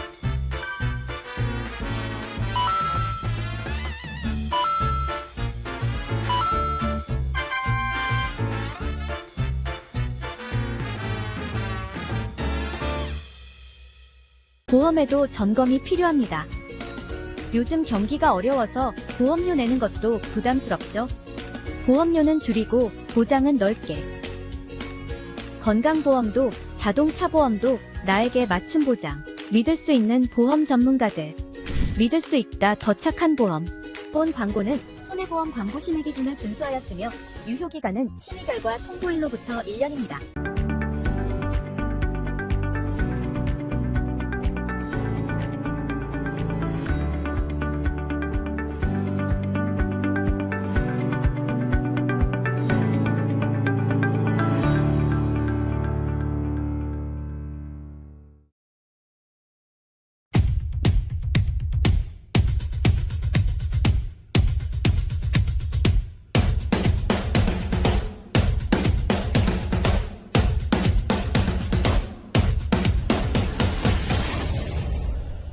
우선 이 사안 짚고 가야 되겠습니다. 문정부 청와대의 울산시장 선거 개입 의혹을 재수사하는 검찰이 무려 대통령 기록관을 압수수색했어요. 그러니까 뭐 이게 명분은 최초 수사했을 때 그 청와대 압수수색이 했어야 되는데 청와대에서 거부하는 바람에 자료 확보를 못했다. 그래서 보강 수사해야 된다라고 하면서 대통령 기록관을 지금 압수수색을 했습니다. 자, 이거 어떻게 보셨습니까? 뭐 시기를 보셨습니까? 대통령 기록관이라는 장소에 감히 검찰에 발을 들였나 이런 생각하셨습니까? 어떻게 보셨어요? 일단 대통령 기록물에 관한 법률이 있습니다. 그렇기 때문에 이제 이 대통령 기록관을 보는 게 일반인들은 그 뭐 보면 어때 이렇게 생각하지만은 예. 특별한 따로 법률이 있기 때문에 이걸 봤다라는 것은 증거라든가 어떤 구체적인 것들을 찾아내지 못한다면요, 실제로 이 만든 이 기록물에 관한 법률에 대해서 저항하는 형태가 됩니다. 검찰의 수사가 침범하는 형태가 되기 때문에 결국은 이제 법률적 충돌 현상이기도 하고요. 또 한편으로 보면 이 시기적으로 총선을 앞두고 이루어졌기 때문에 지금은 야당이죠. 과거는 이제 문재인 정부에 대한 어떤 정치적 보복, 그것을 활용한 이 선거에서의 또 이 이용 이런 것들에 대한 의혹을 살 수밖에 없죠. 아니 예전에도 그 노무현 선거 앞두고 노무현 대통령의 NLL 기록물 꺼내가지고 망신 주기식으로 그때 대화가 있었네 없었네 막 그렇게 했지 않습니까? 저는 그 장면이 딱 생각이 나더라고요. 아니 총선 지금 며칠 앞두고 왜 대통령물 기록관을 또 이렇게 압수수색하는가? 뭘 또 전 정권을 갖다가 망신을 주려고 하는가 이런 생각 들더라고요. 네, 저는 윤석열 정부 다운 발상이다라는 생각이 좀 듭니다. 왜냐하면 수사밖에 할 줄 아는 것이 없기 때문에 본인들이 할 줄 아는 거에만 의지해서 그러니까 수사라는 방식에만 의존해서 지금 어려운 국면들을 극복해 나가려고 하는 상당히 얄팍한 저는 꼼수다라고 생각이 우선 들었고요. 저는 우선 특수수사의 원칙을 좀 지적하고 싶습니다. 모든 네. 특수수사라는 것이 굉장히 조심해서 진행이 돼야 되는 핀셋형으로 해야 되는 부분이 하나가 있고 또 하나는 어떤 사안이 터졌을 때 본인들이 원하는 수사의 결과가 나올 때까지 수사하는 것은 특수사의 원칙이 아닙니다. 그리고 기간도 너무 길어졌다라는 부분도 있어서 저는 이 조국 전 장관과 임종석 전 실장에 대한 수사는 저는 이미 결론이 좀 난 사안 아니냐. 특히 이걸 지금 뒤바꾸려는 것은 그럼 과거 검찰이 잘못했다라는 건데 검찰의 자기 부정이거든요. 네. 이 부분이 하나 걸리는 게 있고 또 하나는 편향성 논란이죠. 과거에 김건희 여사 특검법 사안에서도 총선에 미칠 영향이 크기 때문에 총선 이후에 수사하자라고 총선과 관련된 연관성을 우려했었거든요. 그렇다면 지금 이 사안에 대해서도 윤석열 대통령 입장에서는 상대 진영에 대한 수사인데 그걸 총선 한 달여 앞두고서 이렇게 수사에 착수한다라는 것은 또 하나의 또 자기 부정이다라는 생각이 좀 듭니다. 맞습니다. 예전에 관례적으로 보면 예. 선거를 앞두고는 최소한 지금 한 달 정도 남았잖아요. 네. 한두 달 심지어는 뭐 서너 달 앞두고는 검찰총장이나 법무장관이 서로 오해를 피하기 위하여 뭐 여야 할 것 없이 총선 후에 이제 수사를 하겠다. 사실 수사를 이렇게 중간에 쉬면 안 되는데 그게 이제 국민들 사이에서도 괜한 오해를 불러일으키고 또 검찰이 권력의 앞잡이가 되어가지고 특정 정파를 괴롭힐 우려가 그동안 있었기 때문에 그 정도의 관례나 관행은 사실 좀 사회적으로 허용되거나 이렇게 묵인해줬던 것이죠.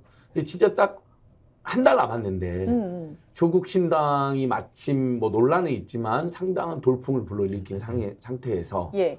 또 임종석 전 비서실장도 비록 출마는 접었지만 민주당 선대위 뭐 공동위원장 정도로도 이야기가 되잖아요. 역할로 나오지 않습니까?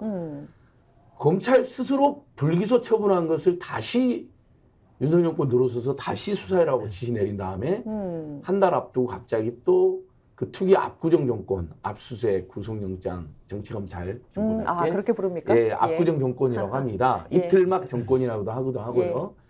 그래서 다분히 이건 또 정치검찰이 이번 총선에 개입을 했다. 이재명 죽이기를 시도했는데 이거 총선 전에는 뭐 재판에까지는 올렸는데 뭐 1심 선고 나오지 않을 것 같으니까 다른 이슈로 민주당은 또 전현직 야당 지도부급 인사들은 마치 악마다 마녀다 계속해서 이렇게 여론을 조작하는 시도를 한다.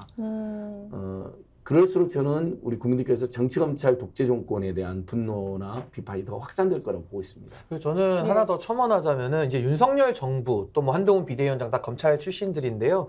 전 이분들이 이제 앞으로 법 얘기할 자격이 없다라는 전 생각이 우선 듭니다. 왜냐하면 네. 그동안에 이분들이 검찰 수사해가지고 무죄 나온 사건도 굉장히 많거든요. 예. 반성하지 않습니다. 근데 게다가 지금 윤석열 정권은요, 특히 윤석열 대통령은 본인이 수사했던 국정원 댓글 사건의 김관진, 네. 내지는 박근혜 탄핵에서 수사했던 김기춘, 뭐 이런 분들 다 지금 사면 복권해줬거든요.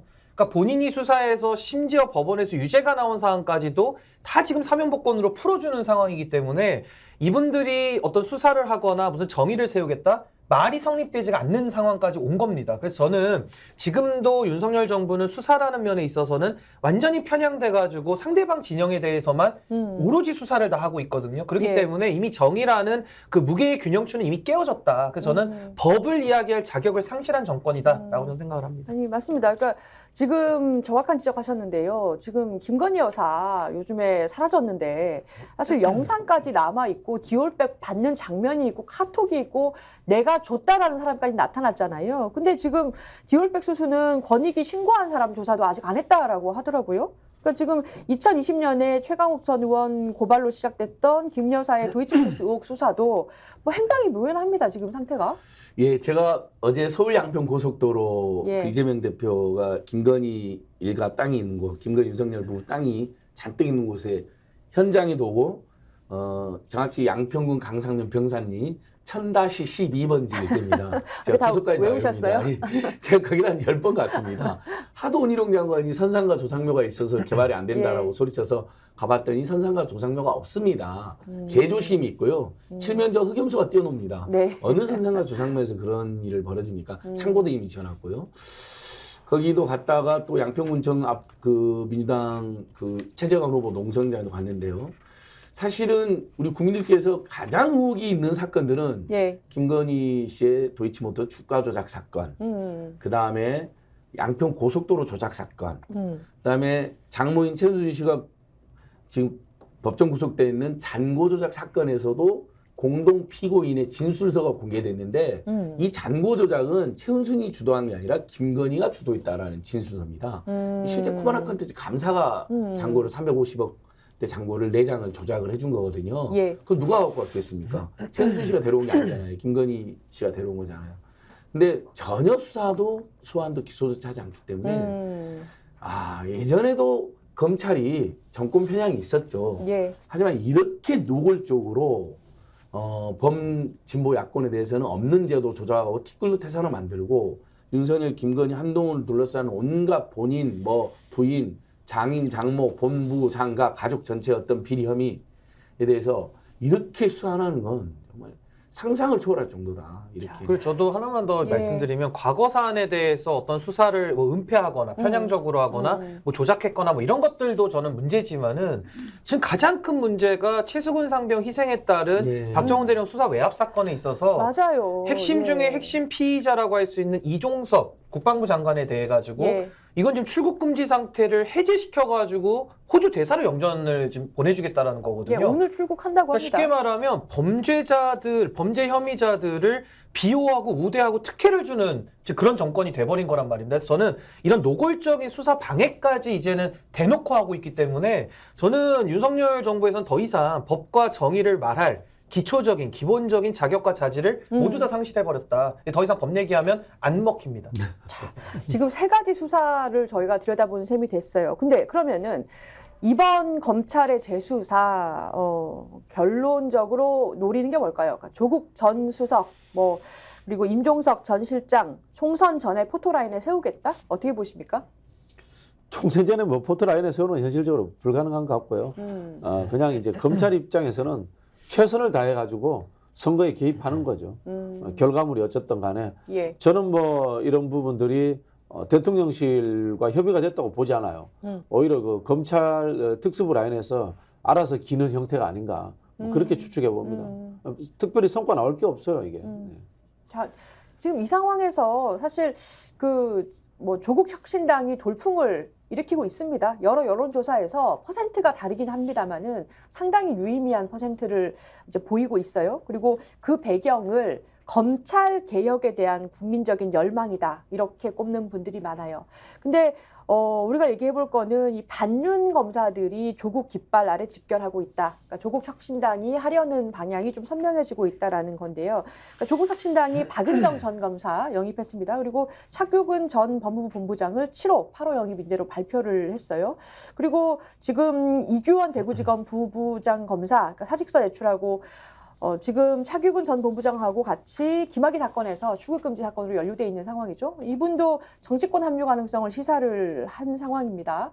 만약에 이런 분위기에서 검찰 정권을 조기종식시켜야 된다라는 국민적인 열망이 모아진다면 13석, 15석도 노려볼 만하다. 이런 관측이 있거든요. 좀 가능성이 있다고 보십니까? 어떻게 보세요? 근데 저는 조국 혁신당에 대한 관심과 또 지지가 굉장히 끌어오르고 있는 이런 상황인 건 맞는 것 같습니다. 근데 국민들의 그 민심이니까 받아들여야 될 것 같은데 저는 조국 혁신당이 조금 더 아까 말씀하신 대로 검찰 정권의 조기 종식을 실질적으로 도모한다라고 한다면은 민주당 내지는 진보 진영에서 열혈 지지를 하시는 분들만의 힘으로는 불가능합니다. 그렇기 때문에 더 많은 사람들을 정권에 대한 조기 종식까지 더 목표를 내세워서 더 많은 사람들과 함께 가야지만 그 목표를 달성할 수 있는 거거든요. 그럼 지금 상황은 검찰 피해자들을 모으고 있다.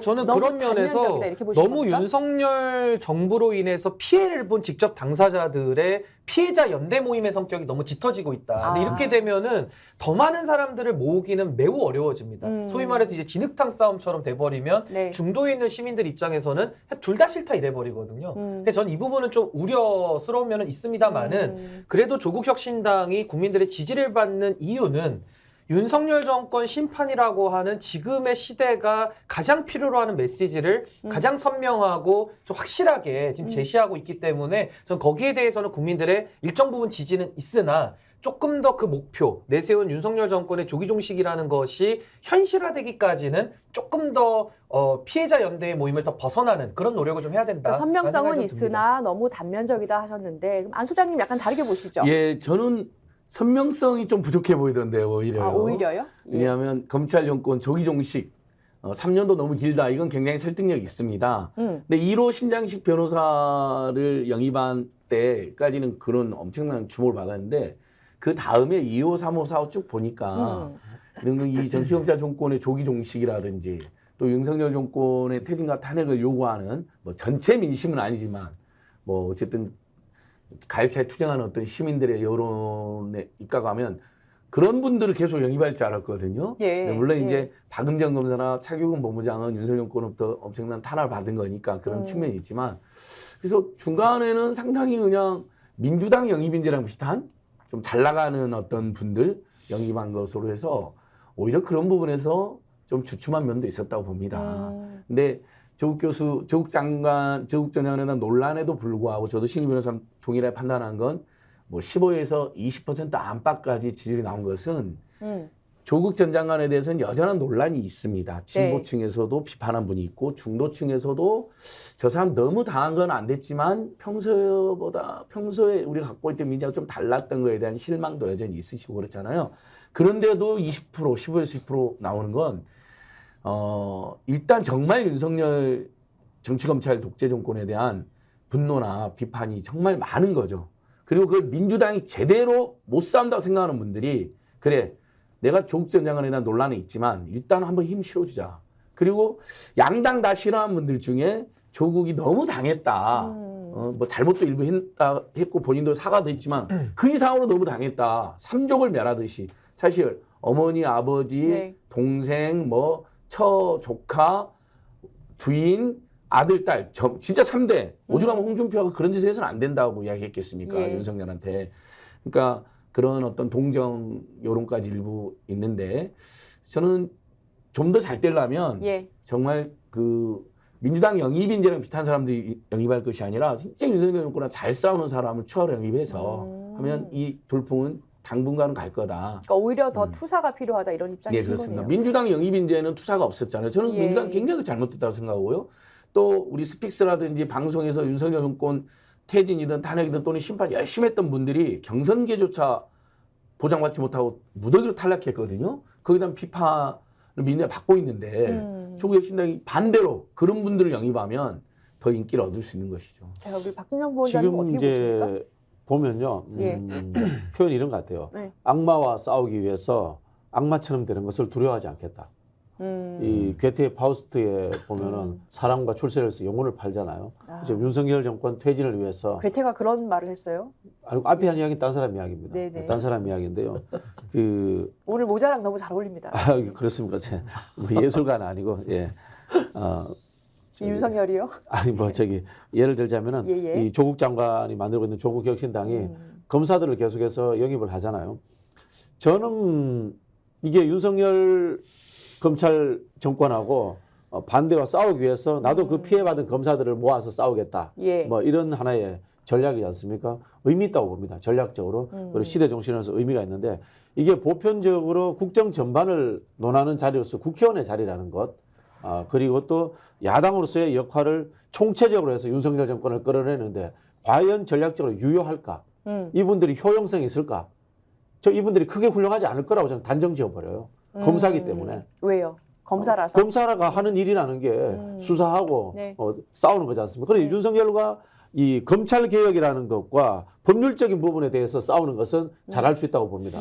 그러나 말씀하신 것처럼 경제, 민생, 사회 전반에 있어서의 우리 민중들의 삶, 서민들의 뭐 생활고 이런 것들 가지고 총체적으로 싸우는 것에 과연 유효한 무기일까라는 것에 대해서는 저는 의문점이 있어요. 그럼에도 불구하고 앞에서 말씀드린 것처럼 악마와 싸우기 위해서 악마를 잘 아는 사람들을 끌어모았다는 데서는 점수를 주면서 예. 2년 안에 끌어내리시고 비례대표는 뒤에 또 승계하면 되거든요. 예. 그래서 2년 안에 끌어내리시고 이 검찰분들은 변호사로 다시 돌아가시고 그 뒤에 민생, 서민 이런 뭐 부분들과 해서 윤석열 정권과 잘 싸우는 분들 그리고 또 향후에 이 촛불 정신을 이어받아서 새로운 시대를 만들어갈 사람들로 뒷번호 주셔가지고 그렇게 재편하는 것도 방법이 아닌가 이렇게 조심스럽게 제안드립니다. 예. 열린민주당에서도 이렇게 한번 승계를 했었죠. 예. 그래서 열린민주당이랑 비슷하다는 그 의견을 주신 분도 꽤 있더라고요. 열린민주당보다 못해요. 예. 뭘 열린민주당보다 못하고 그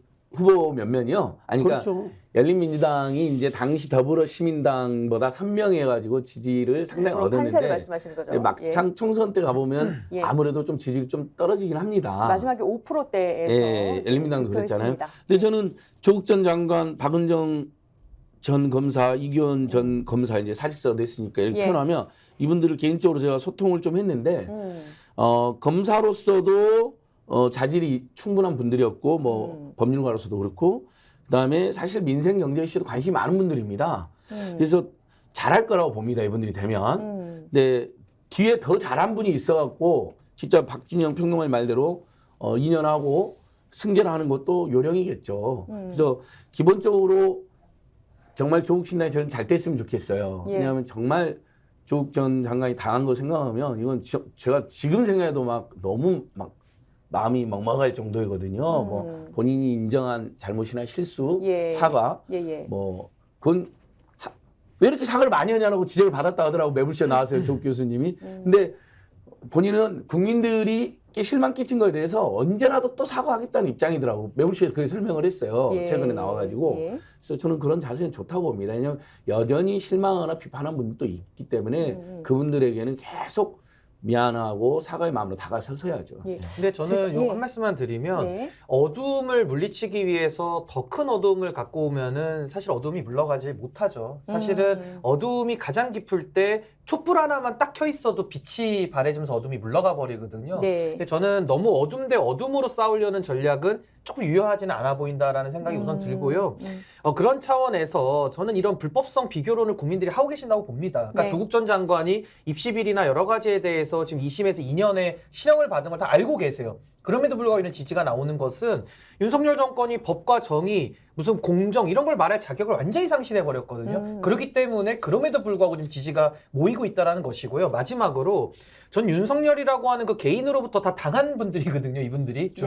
네. 근데 저는 개인 윤석열에 대한 사감을 가지고서 이걸 극복하기 매우 어렵다. 오히려 이것을 윤석열 정권 내지는 이런 제도 개혁이라고 하는 더 큰 틀에서 접근할 때 저는 오히려 문제가 좀 해결될 수 있다라는 생각이 좀 듭니다. 예, 민주당 속내로 한번 가보겠습니다. 그러니까 민주당 지지자분들의 반응이 어제 그저께 해가지고 이렇게 흐름이 쭉 좀 변동되는 게 보여요. 그러니까 지역구는 민주, 비례는 조국 혁신당, 그러니까 이재명 대표 그리고 조국 대표가 같이 가자. 이렇게 연대 움직임이 있습니다. 근데 사실은 조금 더 속으로 들어가 보면은 속내가 간단치는 않아 보고 좀 복잡해 보입니다. 그러니까 최근에 그 부원장님 민주당 지지자들 사이에서 조국 혁신당 찍으면 안 된다, 몰빵해야 된다라는 몰빵론이 또 상당히 막 나오고 있다고 해요. 그 뭐 몰빵을 하자고 해서 몰빵하겠어요? 그러니까 이거죠. 그러니까 더불어민주당에만 투표하자 이런 움직임이죠. 이거 이야기하시는 분들 특히 이제 유튜버들 지난번에 병리평 연동형과 난동친분들 무릎 꿇고 반성하세요. 안진걸 소장 안 속했나요? 어디 그때? 저는 표가 정당 득표율만큼 표가 국회의원석이 배석되는 독일형 연동형을 지지했기 때문에 당연히 저는 준연동형을 고수해야 된다 입장이었죠. 아니 사실 안진걸 소장이 제대로 뭘 알겠어요. 그게 시민사회단체들의 그냥 이제 시민사회단체들 그런 의견 내니까 하는 거야. 그래 그때도 보면은 시민사회단체에 가까운 분들은 연동형 지지하고 민주당을 좋아하시는 분들은 병리평 지지하고 그냥 사실은 그게 옳고 그른 게 존재하는 게 아니에요. 자기들의 어느 것이 의석이 많이 생기냐 이걸 가지고 막 죽도록 싸웠는데 결국은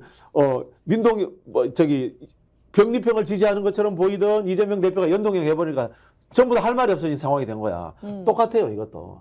저는 이거 자체가 웃긴다는 생각이 드는 게 결국 어떻게 판단하시면 되냐면요. 나중에는 한 식구가 될 겁니다. 예. 한 식구가 되지만 그러나 정당이라는 것은 자기 조직 논리가 존재해요. 내가 민주당에 속해 있는데 내가 조국 신당을 밀 수는 없잖아. 내가 조국 신당에 속해 있는데 민주당을 밀 수는 없잖아요. 자기 조직 논리가 존재한다는 것을 자기 당을 위해서 각자가 열심히 싸워야 된다. 그래서 상대방에게 적대적으로 해서는 안 된다. 그러나 선택의 기준은 하나입니다. 누가 더 윤석열 정부와 효율적으로 싸우고 잘 싸우느냐. 그걸 가지고 선택을 하면 되는 것이고요. 이걸 가지고 몰빵론이다 또 분산론이다 이렇게 해서 싸우는 것 자체가 의미 없는 싸움이고 그 론들로 사람들이 설득되지 않을 겁니다. 아니 근데 이런 분쟁이 댓글들이 나오고 토론하시는 게 저는 생산적인 면도 있다고 봐요. 결국엔 말씀하신 대로 어떻게 승리할 것이냐를 민주당 지지자분들이 그러니까 범진보 민주연합 그 진영분들이 지금 논의를 하시는 거잖아요. 그러니까 그 민주연합에다가 우리가 비례를 모아주는 것이 비례표를 더 얻겠는가? 그게 아니면 조국 혁신당에 찍어줘야 되겠는가? 지금 여론조사나 여러 가지를 보면 조국 혁신당이 나온 뒤에 물론 민주당 공천 잡음이 공천 상황이 마무리되는 것도 있지만 두 가지 사실이 민주당 지지율을 견인하고 있어요. 그러니까 밀어올린다고 해야 될까요? 그래서 그런 얘기들을 자, 그럼 하시는 것 같아요. 더 구체적으로 제가 말씀드릴게요. 네. 결국 나중에 한 식구가 되잖아요. 그러면은 사람들의 면면을 보면 돼요.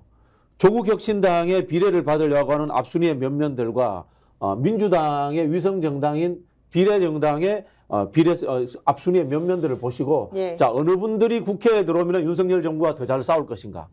어느 분들이 국회의원으로서 역할을 더 잘할 것인가? 요거 보고 판단하시면 돼요. 그게 정답 아닌가요? 아니 근데 이게 참 중요한 부분을 저는 지적하지 않을 수가 없는데요. 예. 결국에는 윤석열 정권하고 싸움 그 자체가 목적은 아니잖아요. 결국에는 그렇죠. 예. 윤석열 정권이라고 하는 국민들에게 민폐와 피해를 주고 있는 이 정권의 조기 종식을 해보겠다 이런 목적을 갖고 있지 않습니까? 그렇다면 박근혜 정권이 탄핵을 당할 때 어떻게 됐습니까? 보수에서 한 5, 60표가 이제 소위 말 탄핵에 찬성을 하면서 예. 당시 탄핵 표결할 때 230표 넘게 탄핵 찬성이 나오면서 박근혜 정권이 무너진 거거든요. 그렇다면 저는 확장성 관점에서 이 문제를 바라보는 것이 가장 중요하다고 저는 생각이 들고요. 예. 그런 차원에서 저는 조국 대표가 민주당 당대표 이재명 대표를 찾아가서 마치 우리는 좀 연대하고 있다라는 걸 굳이 입으로 말을 할 때 그것이 중도에 있는 시민들 보기에는 약간 민주당의 그럼 이중대성의 성격으로 좀 비춰질 수 있거든요. 그래서 저는 그런 불필요한 멘트는 좀 필요하지 않았다는 생각이 우선 들고요. 또 하나는 신장식 변호사가 이제 정의당에서 오셔서 그런지 모르겠는데 예. 정의당에서 썼던 전략을 그대로 갖고 오고 있습니다. 그러니까 지역구는 민주당, 비례는 조국신당. 이게 옛날에 정의당이 썼던 전략이거든요. 예. 저는 그런 것보다는 오히려 조국 혁신당이 정말로 중도에서 마음 들 곳이 없고 정말 윤석열 정권은 싫은데 찍을 정당이 없는 사람들이 되게 많습니다. 예. 그분들까지 더 포함해서 가는 것으로 하는 것이 훨씬 더 저는 유효적절한 수단 아니냐라는 생각을 좀 가지고 좀 더 있습니다. 중도 쪽으로 가는 것이 맞다 이렇게 또 생각하시는군요. 네, 그러니까 양당을 싫어하는 분들이 예. 엄연히 존재하죠. 그래서 사실은 스픽스나 서울의 소리에서도 제가 우리 신인규 변호사님과 토론할 때마다 저는 민주당이나 최근에 그 정의당을 탈당하신 분들 3인당 이런 분들이 잘 됐으면 좋겠다는 생각이 일관되게 저는 어렸을 때부터 민주당, 민주노동당 둘 다 잘 됐으면 좋겠다. 이렇게 이제 지금도 그 비슷한 스탠스입니다. 민주당도 잘 되고 사회민주당도 잘 되고 조국신당도 잘 되고 좀 더 써서 보수당의 개혁파들도 잘 됐으면. 아니 그렇죠. 그 이야기를 하는 건 근데 보니까 신규 변호사님은 예. 보수 기반이지만 매우 개방적이고 진취적이고 열려있잖아요. 네. 이렇게 잘 됐으면 좋겠다는 생각 일관되게 갖고 있어요. 근데 조국 신당의 돌풍이 다른 진보 정당이나 이렇게 신규 변호사님이 애써서 준비한 것들을 좀 가리는 효과도 있더라고요. 그건 좀 안타깝습니다. 예, 근데 맞습니다. 민심이라는 건 근데 또 제가 민심동행 신규변 민심동행 좀 여러분 관심 좀 가져주세요 한다고 해서 그게 관심으로 이어지는 건 아니잖아요. 여러 가지 맥락과 또 다 국민들 개개인 주권자로서 고민이 있으시니까 아무튼 조국신당의 돌풍은 분명히 정치검찰 독재에 대한 네. 국민 법률제 저항이 반영된 결과이다. 맞습니다. 저는 민주당 지역도 비례도 더불어민주연합에 몰빵하자 이런 분들의 의견도 중요하고요. 아니다. 더불어민주연합도 괜찮지만 보니까 조국신당이 표를 상당히 가져감으로써 최소 5명, 6명 정도 있으면 지난 4년 국회에서도 그 기본소득당의 용해인 의원, 그다음에 보궐선거 들어간 진보당의 강성 의원 이 두 분이 민주당이 못한 역할을 많이 해줬거든요. 예. 그래서 당연히 조국신당도 꽤 들어가야 된다는 여론도 만만치 않고 둘 다 의미가 있습니다. 맞습니다. 그래서 네. 그걸로 서로 감정적으로 싸울 일은 전혀 아니다. 근데 오히려 만약에 민주당 양당이 싫고 또 민주당이 싫어가지고 투표장에 안 가려고 했던 분들이 조국신당 때문에 정치에 관심을 가지고 희망을 가지고 투표장에 나가면 지역은 아무래도 윤석열 당은 안 찍겠죠. 민주당이나 다른 괜찮은 후보를 찍겠죠. 그런 면에서 윈윈할 수 있는 가능성도 더 높다 이렇게 봐봅니다. 이 두 분이 예. 전략적인 이야기도 굉장히 의미 있게 했는데요. 아마 제가 봤을 때 민주당 지지자들이 조국신당을 찍는 포션은 갈수록 줄어들 거예요. 그게 왜냐면요. 지금 민주당도 반윤석열 투쟁에 지금 나선단 말이에요. 예. 전선을 구축하기 위해서 바로 공천 작업이 끝나자마자 윤석열 정부와 싸운다는 메시지를 정확하게 던지고 있어요. 예. 이재명 대표가 양평 고속도로 현장에 간 것도 네. 그렇고요. 그랬죠. 앞으로 아마 제 생각에는 김건희 특검을 다시 만들어서 낼 거예요. 예. 예. 다시 낼 거라고 봅니다. 그걸 또 이슈화시키고 이렇게 한다면은 민주당이 왜 못 싸워? 그래서 나는 조국 신당을 지지할래. 이렇게 했던 사람들이 민주당 쪽으로 돌아갈 가능성이 좀 있습니다. 예. 그런 부분들도 좀 저는 지켜봐야 되고 조국 신당의 지지율이 그래서 좀 정치할 가능성도 있다라고 봅니다. 예. 그런 부분에 있어서 저는 우리 신인기후 변호사의 지적도 반대적인 측면에서 의미가 있다고 보는 게 조국 신당을 지지하는 분들 중에 이런 분들이 있어요. 대한민국에 신상만 나오면 찍는 유권자들이 있어요. 이게 이준석을 찍기도 했다가 예. 안철수를 찍기도 했다가 그 더 거슬러 올라가면 이인재를 찍기도 했다가 더 거슬러 올라가면 정주영을 찍기도 했다가 이런 사람들이 분명히 있습니다. 분명히 지금 조국 신당이 취하고 있는 스탠스는 굉장히 진보적 스탠스입니다. 그러나 이 신상이라는 것에 의해 가지고 리버럴하고 새로운 것을 좋아하는 사람들이 찍을 수도 있어요. 그런 부분들에 대해서도 전략적 수용을 할 필요가 있다라는 저는 신인규 변호사의 조언이 굉장히 의미가 있다고 봅니다. 그러니까 저는 검찰 정권의 그러니까 윤석열 정부의 조기 종식이라는 그 목표 아래에서는 다수의 국민들이 동의를 해야 현실화될 수 있는 건 상수거든요. 예. 그러니까 저는 그 목표를 향해서 나아간다면은 민주당 내에서 뭐 조국 신당이나 서로 나눠 갖는 것은 큰 의미는 없다. 그렇다면 전 조국 혁신당이 그래도 잘했던 것은 메시지의 선명성과 이 예. 시기를 잘 선택했다고 보거든요. 결국 삼지대가 와르르 무너진 상황 속에서 나오다 보니까 상당히 주목을 받은 건데 그렇다면 조금 더 많은 분들 지금 찍을 정당은 없는데 윤석열 정권이 너무 뭐 더 이상 지지할 수 없다. 지지 철회하시는 분들까지도 품을 수 있다면은 저는 훨씬 더 그 목표에 달성하는 데 도움이 될 수 있겠다라는 생각이 듭니다. 네. 예를 들어서 황당한 상상력을 발휘해 보자면은 유승민 씨를 모셔오는 거예요. 조국 혁신당에 모셔와가지고 윤석열 탄핵 같이 하자. 뭐 예를 들자면 황당한 상상력입니다만은 또 뭐야 그 김종인 위원장 실현될 가능성은 없지만은 예. 과거에 이제 보수 원로들 정통 보수 원로들 이런 분들을 데리고 온다. 이거는 진보의 문제가 아니라 진짜 윤석열을 탄핵하기 위해서 진보 보수 다 모이는구나라는 그런 느낌을 줄 수 있죠. 왜냐면 이번에도 이종섭 장관을 출국 금지를 해제시켜가지고 예. 거기다가 쌈짓돈 줘가지고 사실상 호주 대사로 영전 보내는 거 아닙니까? 가서 그분이 유람선 타고 관광할지 어떻게 합니까? 근데 이런 현실까지 우리가 지켜보고 있으면서 정말 윤석열 정권에 대해서 더 이상 이제 묵과할 수 없다라는 이런 시민들의 목소리가 점점 커지고 있기 때문에 예. 저는 그걸 좀 더 확장성 있게 가져가는 것이 좀 필요하지 않겠나라는 생각이 듭니다. 예. 네. 그래서 어제 이재명 대표가 서울 양평 고속도로 그 강상면 병산이 무려 55%의 노선을 3천억을 더 들여서 2km를 더 연장하고 윤석열 김건희 일가 땅이 잔뜩 있는 곳으로 종점을 변경하려고 하는데 거기 현장까지 왔다 양평 농성장 간 건데 메시지가 아주 좋았습니다. 예. 이재명 대표가 제대로 투쟁 안 한다라고 지적하는 분도 꽤 있었는데 어제만큼은 굉장히 선명한 메시지를 냈고 또 기자들 질문이 김건희 특검법이 재결해서 부결됐는데 어떻게 할 거냐 법안도 낸 거로 알고 있는데 예. 권인수구원 등등이 김건희 종합특검법을 냈거든요. 네. 근데 제가 다시 법을 좀 살펴봤어요. 대통령 영부인 김건희 특검법이 나와 있어요. 그러니까 종합적으로. 예. 근데 와 다수 언론이 법안 명칭이 되는 김건희 여사특검법이라고 하더라고요. 윤석열 정권이 이제 방송사들 제재하고 겁을 줬잖아요. 예. 그렇다고 법안 명칭에도 없는 여사를 집어넣어가지고 아, 그럼 앞으로 여러분 김영란법은 윤석열 정권은 무조건 김영란 변호사님법이라고 해야 돼요. 예. 얼마나 이 황당한 작태를 저지릅니까? 그런 상태에서 박지원 평론가 말한 것처럼 다시 김건희 이제 거기에는 그 법에는 데려주고 말로 받는다 그랬나요? 주가 조작뿐만 아니라 디올백 명품 수수 문제, 서울 양평 고속도로 조작 문제 예. 이런 게 싹 들어가 있어요. 예. 예. 업데이트가 예, 됐군요. 이것은 총선 전에 통과될 가능성이 예. 높진 않지만 예.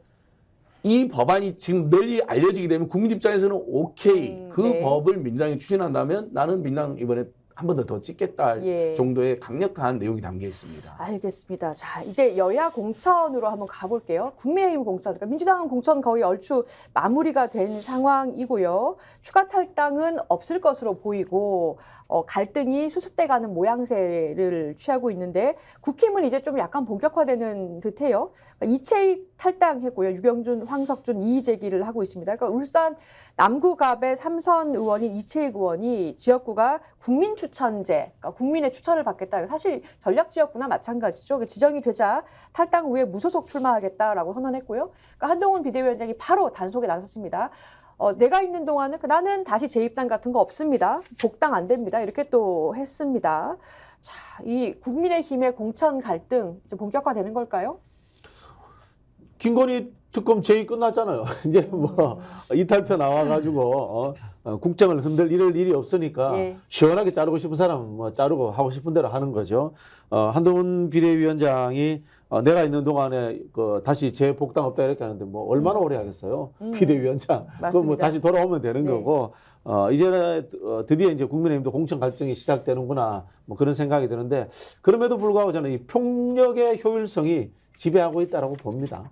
이른바 캐비넷 문제, 또 한편으로는 이 당근으로서의 자리 배정 이런 것들이 가능하기 때문에 국민의힘은 큰 이 혼란 없이 공천을 마무리 짓지 않을까 그런 생각이 듭니다. 다만 이제 그 과정에서 뭐 국정을 잘 운영하는 사람, 정책 의지를 가지고 있는 사람 이런 것들은 개념조차 없겠죠. 그러니까 아무래도 검찰 정권이다 보니까 그리고 그동안 뭐 나경원 의원 그때 당대표 때도 그렇고 하는 모양새를 보면 그래도 큰 잡음은 없이 진행될 것 같다 이렇게 얘기를 해주셨네요. 어떻게 보세요? 근데 뭐 아무래도 총선을 앞두고 어느 당이나 늘 공천을 앞두고서는 또 물갈이라는 게 늘 있어왔기 때문에 사실은 이 문제는 매를 먼저 맞냐 매를 나중에 맞냐 그 차이밖에 없는 거거든요. 민주당은 조금 빨리 시작해서 매를 먼저 맞은 거고요. 예. 이제 국민의힘은 뭐 재의결이나 뭐 여러 가지 당내 사정을 고려하다 보니까 조금 이제 뒤로 떼서 이제 지금 매를 맞고 있는 이런 상황이거든요. 결국에는 이제 대진표가 작성이 완료되지 않겠습니까? 그러면 그때부터 이제 국민들께서 들여다보기 시작하고 이제 관심을 갖기 시작하기 때문에 전 지금까지의 지지율 문제나 여러 가지 논란들은 저는 큰 의미는 없다라는 생각이 들고요. 전 무엇보다도 이번 총선에서는 결국에는 윤석열 정권이 행정 권력 갖고 있죠. 사법 권력 장악했습니다. 뭐 사면도 다 해주니까요. 거기다가 지금 지방 권력 다 갖고 있거든요. 마지막 남은 것이 의회 권력, 입법부 권력 하나 남은 건데 네. 여기에 대해서도 만약에 국민의힘이 과반을 하거나 아니면 민주당보다 단 한 석이라도 더 얻어가지고 국회의장을 배출한다고 한다면요. 모든 권력을 다 장악하는 겁니다. 거기다 언론 권력까지도 사실 갖고 있기 때문에 5대 권력을 다 장악하고 있는 거거든요. 그래서 저는 국민 여러분들께서 윤석열 정권의 지금도 여러 가지 법과 정의를 입에 올릴 수조차 없는 여러 가지 무능과 실정들에 대해서 이제 평가가 들어간다. 예. 그렇다면 저는 이 4월 10일의 총선거에서는 이 정권에 대한 강력한 심판과 응징 여기에 대해서 아마 국민들께서 전 표를 행사하실 가능성이 매우 높다라고 저는 생각합니다. 그렇게 보시는군요. 근데 이제 우리 국민들께서 굉장히 이렇게 유심히 살펴보실 거 아니에요. 민주당 되게 시끄러웠는데 예. 보니까 결과적으로 일부 언론과 한동훈이 그렇게 친명 횡재, 비명 행사 이야기했는데 사실 친명 개혁파들이 많이 떨어졌습니다. 경선조차 기회를 못 받고 예. 그리고 이번에도 그 친명 개혁파가 승리한 데만 자꾸 부각시키잖아요. 근데 신영대 의원이 친명 강경파로 분류되는 김의겸 의원 이겼잖아요. 그리고 최기상 의원도 비명 또는 범친명으로 색채가 거의 없는 분이 역시 친명 강경파 조상호 변호사 이겼거든요. 예. 오기영 의원도 친명을 표방하고 열심히 했던 청와대 전 강민석 전 대변인이 이겼습니다. 그러니까 결과만 보면 오히려 친명이 행제를 한 게 아니라 예. 범친명 또는 비명들도 상당히 많이 됐습니다. 특히 친문 의원들은 아주 많이 됐어요. 다수 공천 많이 받았고요. 그러니까 전혀 안 맞는 프레임으로 민주당 공격했는데 나중에 이제 이런 것들이 저는 공정의 평가를 볼 거라고 보고요. 오히려 저는 예. 친명 개파가 많이 떨어진 게 문제라고 지적을 합니다. 도대체 어떻게 이럴 수가 있냐 이게 있고 그다음에 이제 국민의힘 보니까 김건희 특검법 재결 부결되자마자 지금 현역 의원들 쳐내는 거잖아요. 그동안은 하나도 안 쳐내다가 예. 야 너무 얍삽하구나. 역시 얍삽하다. 김건희가 절대 성역이구나. 한동훈 비대위원장 입만 열면 그렇게 법야권에 대해서는 정말 없는 이야기 있는 이야기 다 하고 막말을 퍼부는데 김건희 기획자도 못 이야기 안 하고 여전히 도이치특검법이라고 이야기하거든요. 뭐 예. 이런 황당하잖아요. 그런 것들이 이제 알려지고 또 무음공천이어가지고 관심 못 끌었는데 알아보니까 박근혜 탄핵을 불러일으켰던 인사들, 탄핵을 전면적으로 부정하는 인사들, 국정원 댓글 사건에 깊숙이 개입했던 인사들, 그래서 법원 판결문 헌법유린자들이라고 써져 있는 자들이 다수 공천되고 있어요 지금요. 예. 근데 그것들이 시민사회단체들도 지금 낙천 명단에 많이 올렸고요. 서서히 알려지면 예. 윤석열 정권 심판론이 이제 남은 한 달 동안은 거기다 지금 4분의 최근 물가 신선식품이 무려 20%, 엄청 올랐죠. 과일이 40%. 저희가 어제도 이런 게, 다뤘습니다만 예. 사과 하나가 5,000원이에요. 10,000원에서 5,000원까지 예. 이런 것들이 이제 피부에 와닿잖아요. 있는 사과 예. 아껴 먹어야 돼요. 맞습니다. 그래서 결국은 이번 선거는 윤석열 심판이라는 제자리로 지금 가는 과정이다. 이렇게 저도 짧게만 보완하면요. 네. 그 국민의힘의 공천에 대해서는 권력에 아부하고 아첨하는 사람들 그대로 다 들어갔거든요. 윤핵관 호소인들 다 들어갔습니다. 네. 게다가 대표 윤핵관이라고 하는 장제원 의원은 본인이 불출마하면서 또 희생이라는 말장난을 또 시도했는데 결국 본인의 수족이라고 할 수 있는 사람 넣었거든요. 그러니까 이게 무슨 국민 앞에서 장난하는 공천입니다. 그래서 저는 국민의힘이 아마 공천 결과에 대해서는 국민들 앞에 뭐 내놓을 게 있어야죠. 그러니까 뭐 준비한 거 하나도 없기 때문에 거의 빈 깡통 수준의 이 공천에 대해서는 저는 국민들께서 다 보고 평가하실 것이다라고 저는 생각합니다. 예, 또 하나 지금 문제가 계속되고 있는 게 정우택 후보예요. 단수 공천 받았는데 그러니까 국민의힘에서 지금 단수 공천 한 단수 공천 아니에요. 경선했습니다 이번. 아 그래요? 예, 검사 출신하고 공천이 경선했어요. 됐죠. 예. 이것 때문에 이재명 대표가 지금 예. 지금 돈봉투 사건 관련해서 그러면 한번 말씀을 해볼 텐데요. 그 돈을 줬다는 카페업자 A 씨가 카톡 메시지를 공개를 하고 나섰습니다. 그러니까 뭐 정우택 의원님 이렇게 해가지고 의원이 한 9월 3일 뭐 점심 어떠신지라고 했더니 제가 예약하겠습니다. 뭐 바쁘신데 뭐 과일 큰 박스는 의원님이 가져가 주세요라고 하면서 본인의 그 수첩에 뭐라고 했냐면 멜론 3박스와 함께 의원님께 100만 원 넣어서 드림 이렇게 한 메시지하고 본인이 정황을 그러니까 그 의원하고 정우택 의원하고 점심 식사 약속 잡는 과정, 돈을 뭐 주고받은 당일날 메시지 주고받은 것 등등을 공개하고 나섰습니다. 상당히 지금 충격적인 상황인데, 근데 국민의힘에서는 뭐 이런 사람까지 뭐 공천대에 오르는 것이 실상이다 이렇게 지금 보여지네요, 그죠? 그러니까 제가 국민의힘이나 윤석열 정부는 이제 법과 정의를 입에 올릴 자격이 없다라고 이제 이야기한 것이요. 정의나 여러 가지 이런 수사 사안에 대해서 너무나도 높은 기준을 가지고 민주당에다 적용을 다 이미 끝냈습니다.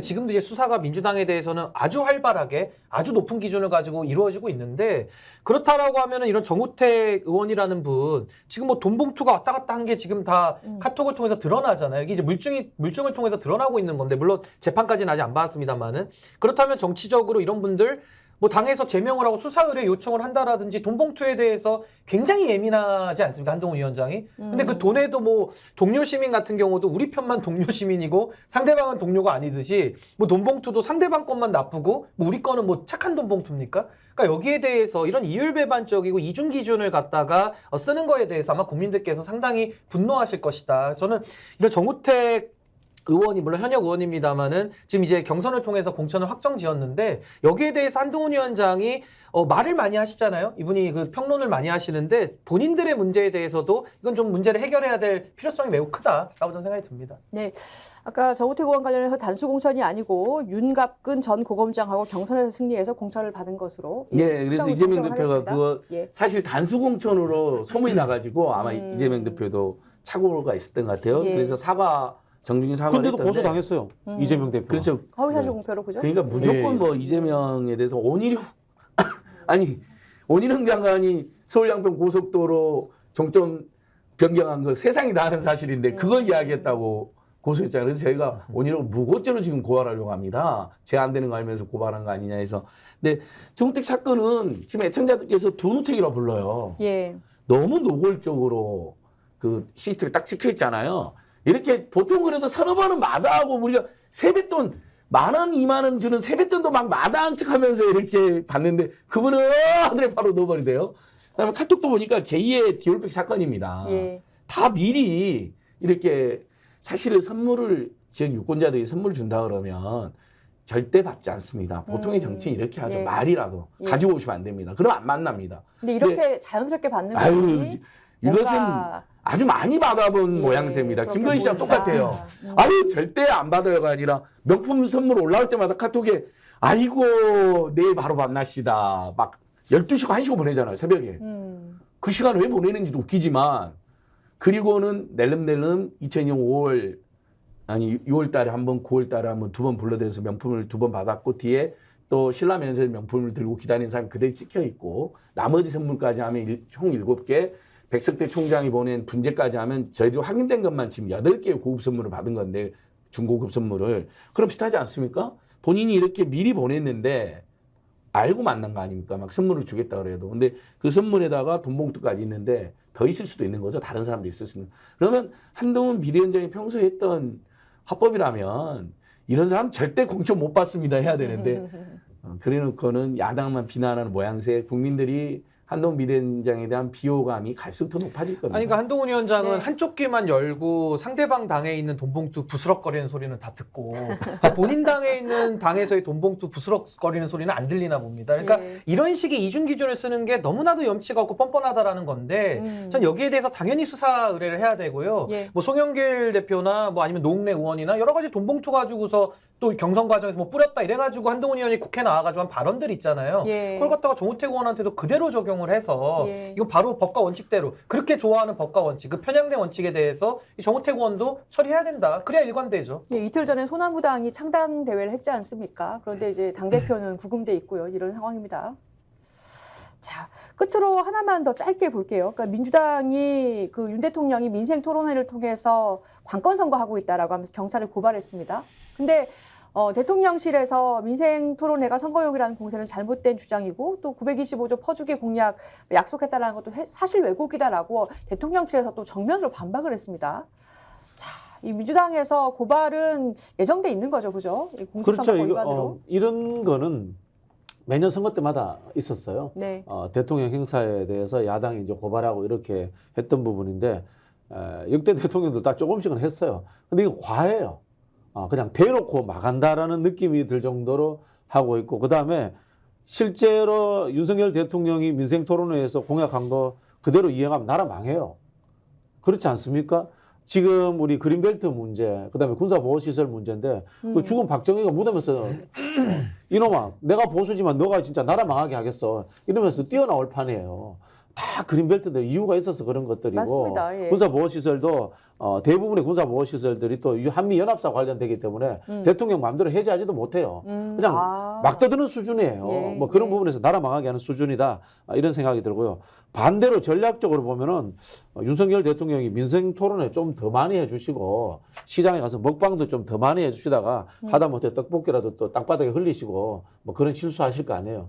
그게 저는 오히려 야당한테 낫지 않을까 이런 생각이 듭니다. TV에 더 많이 좀 나와주세요, 윤석열 대통령님. 아니 근데 저는 민생 토론회를 더 하면 할수록 저는 야당이 더 유리할 거라고 생각합니다. 그렇습니다. 왜냐하면 네. 뭐 과거에도 뭐 문재인 대통령 지방 선거 앞두고 돌 때 자유한국당이 엄청 거품 물고 비판했던 것도 있지만은 저는 오히려 지금 슈퍼를 가보면요 물가가 너무 올라가지고 국민들이 지금 살 수가 없는 지경이거든요. 근데 그런 상황에서 대통령이 뻔히 나와가지고 민생을 입에 올린다? 이 이율배반성에 대해서는 국민들이 더 분노할 것이다. 더 말장난하고 있다는 거에 대해 더 화가 나실 것 같고요.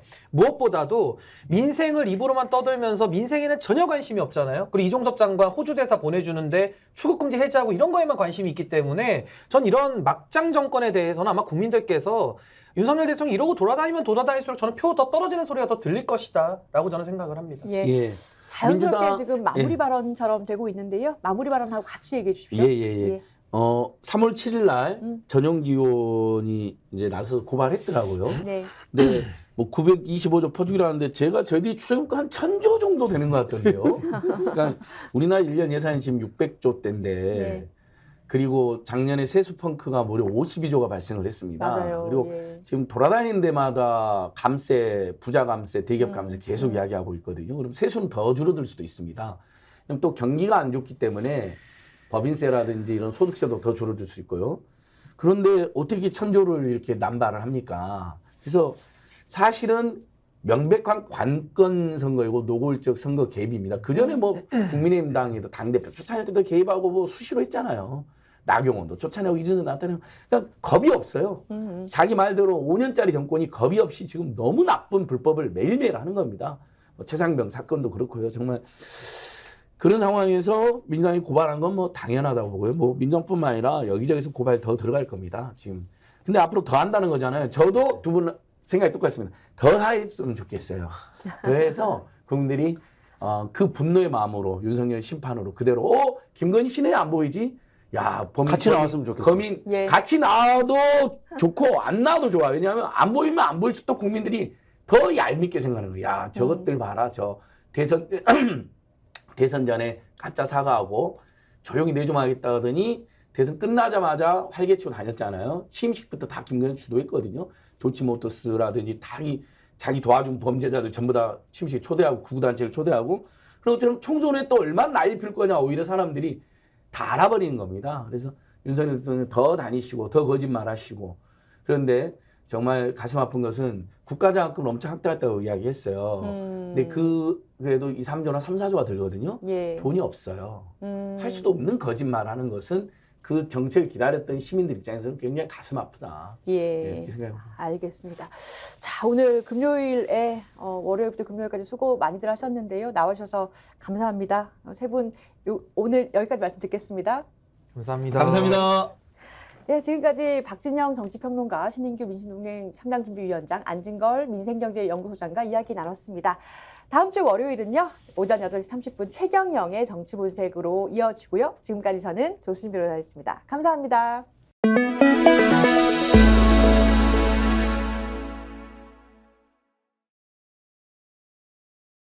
너무 제가 홍보를. 정치권색. 예. 다시 제가 말씀드리죠. 예. 구독, 좋아요, 사랑입니다. 예.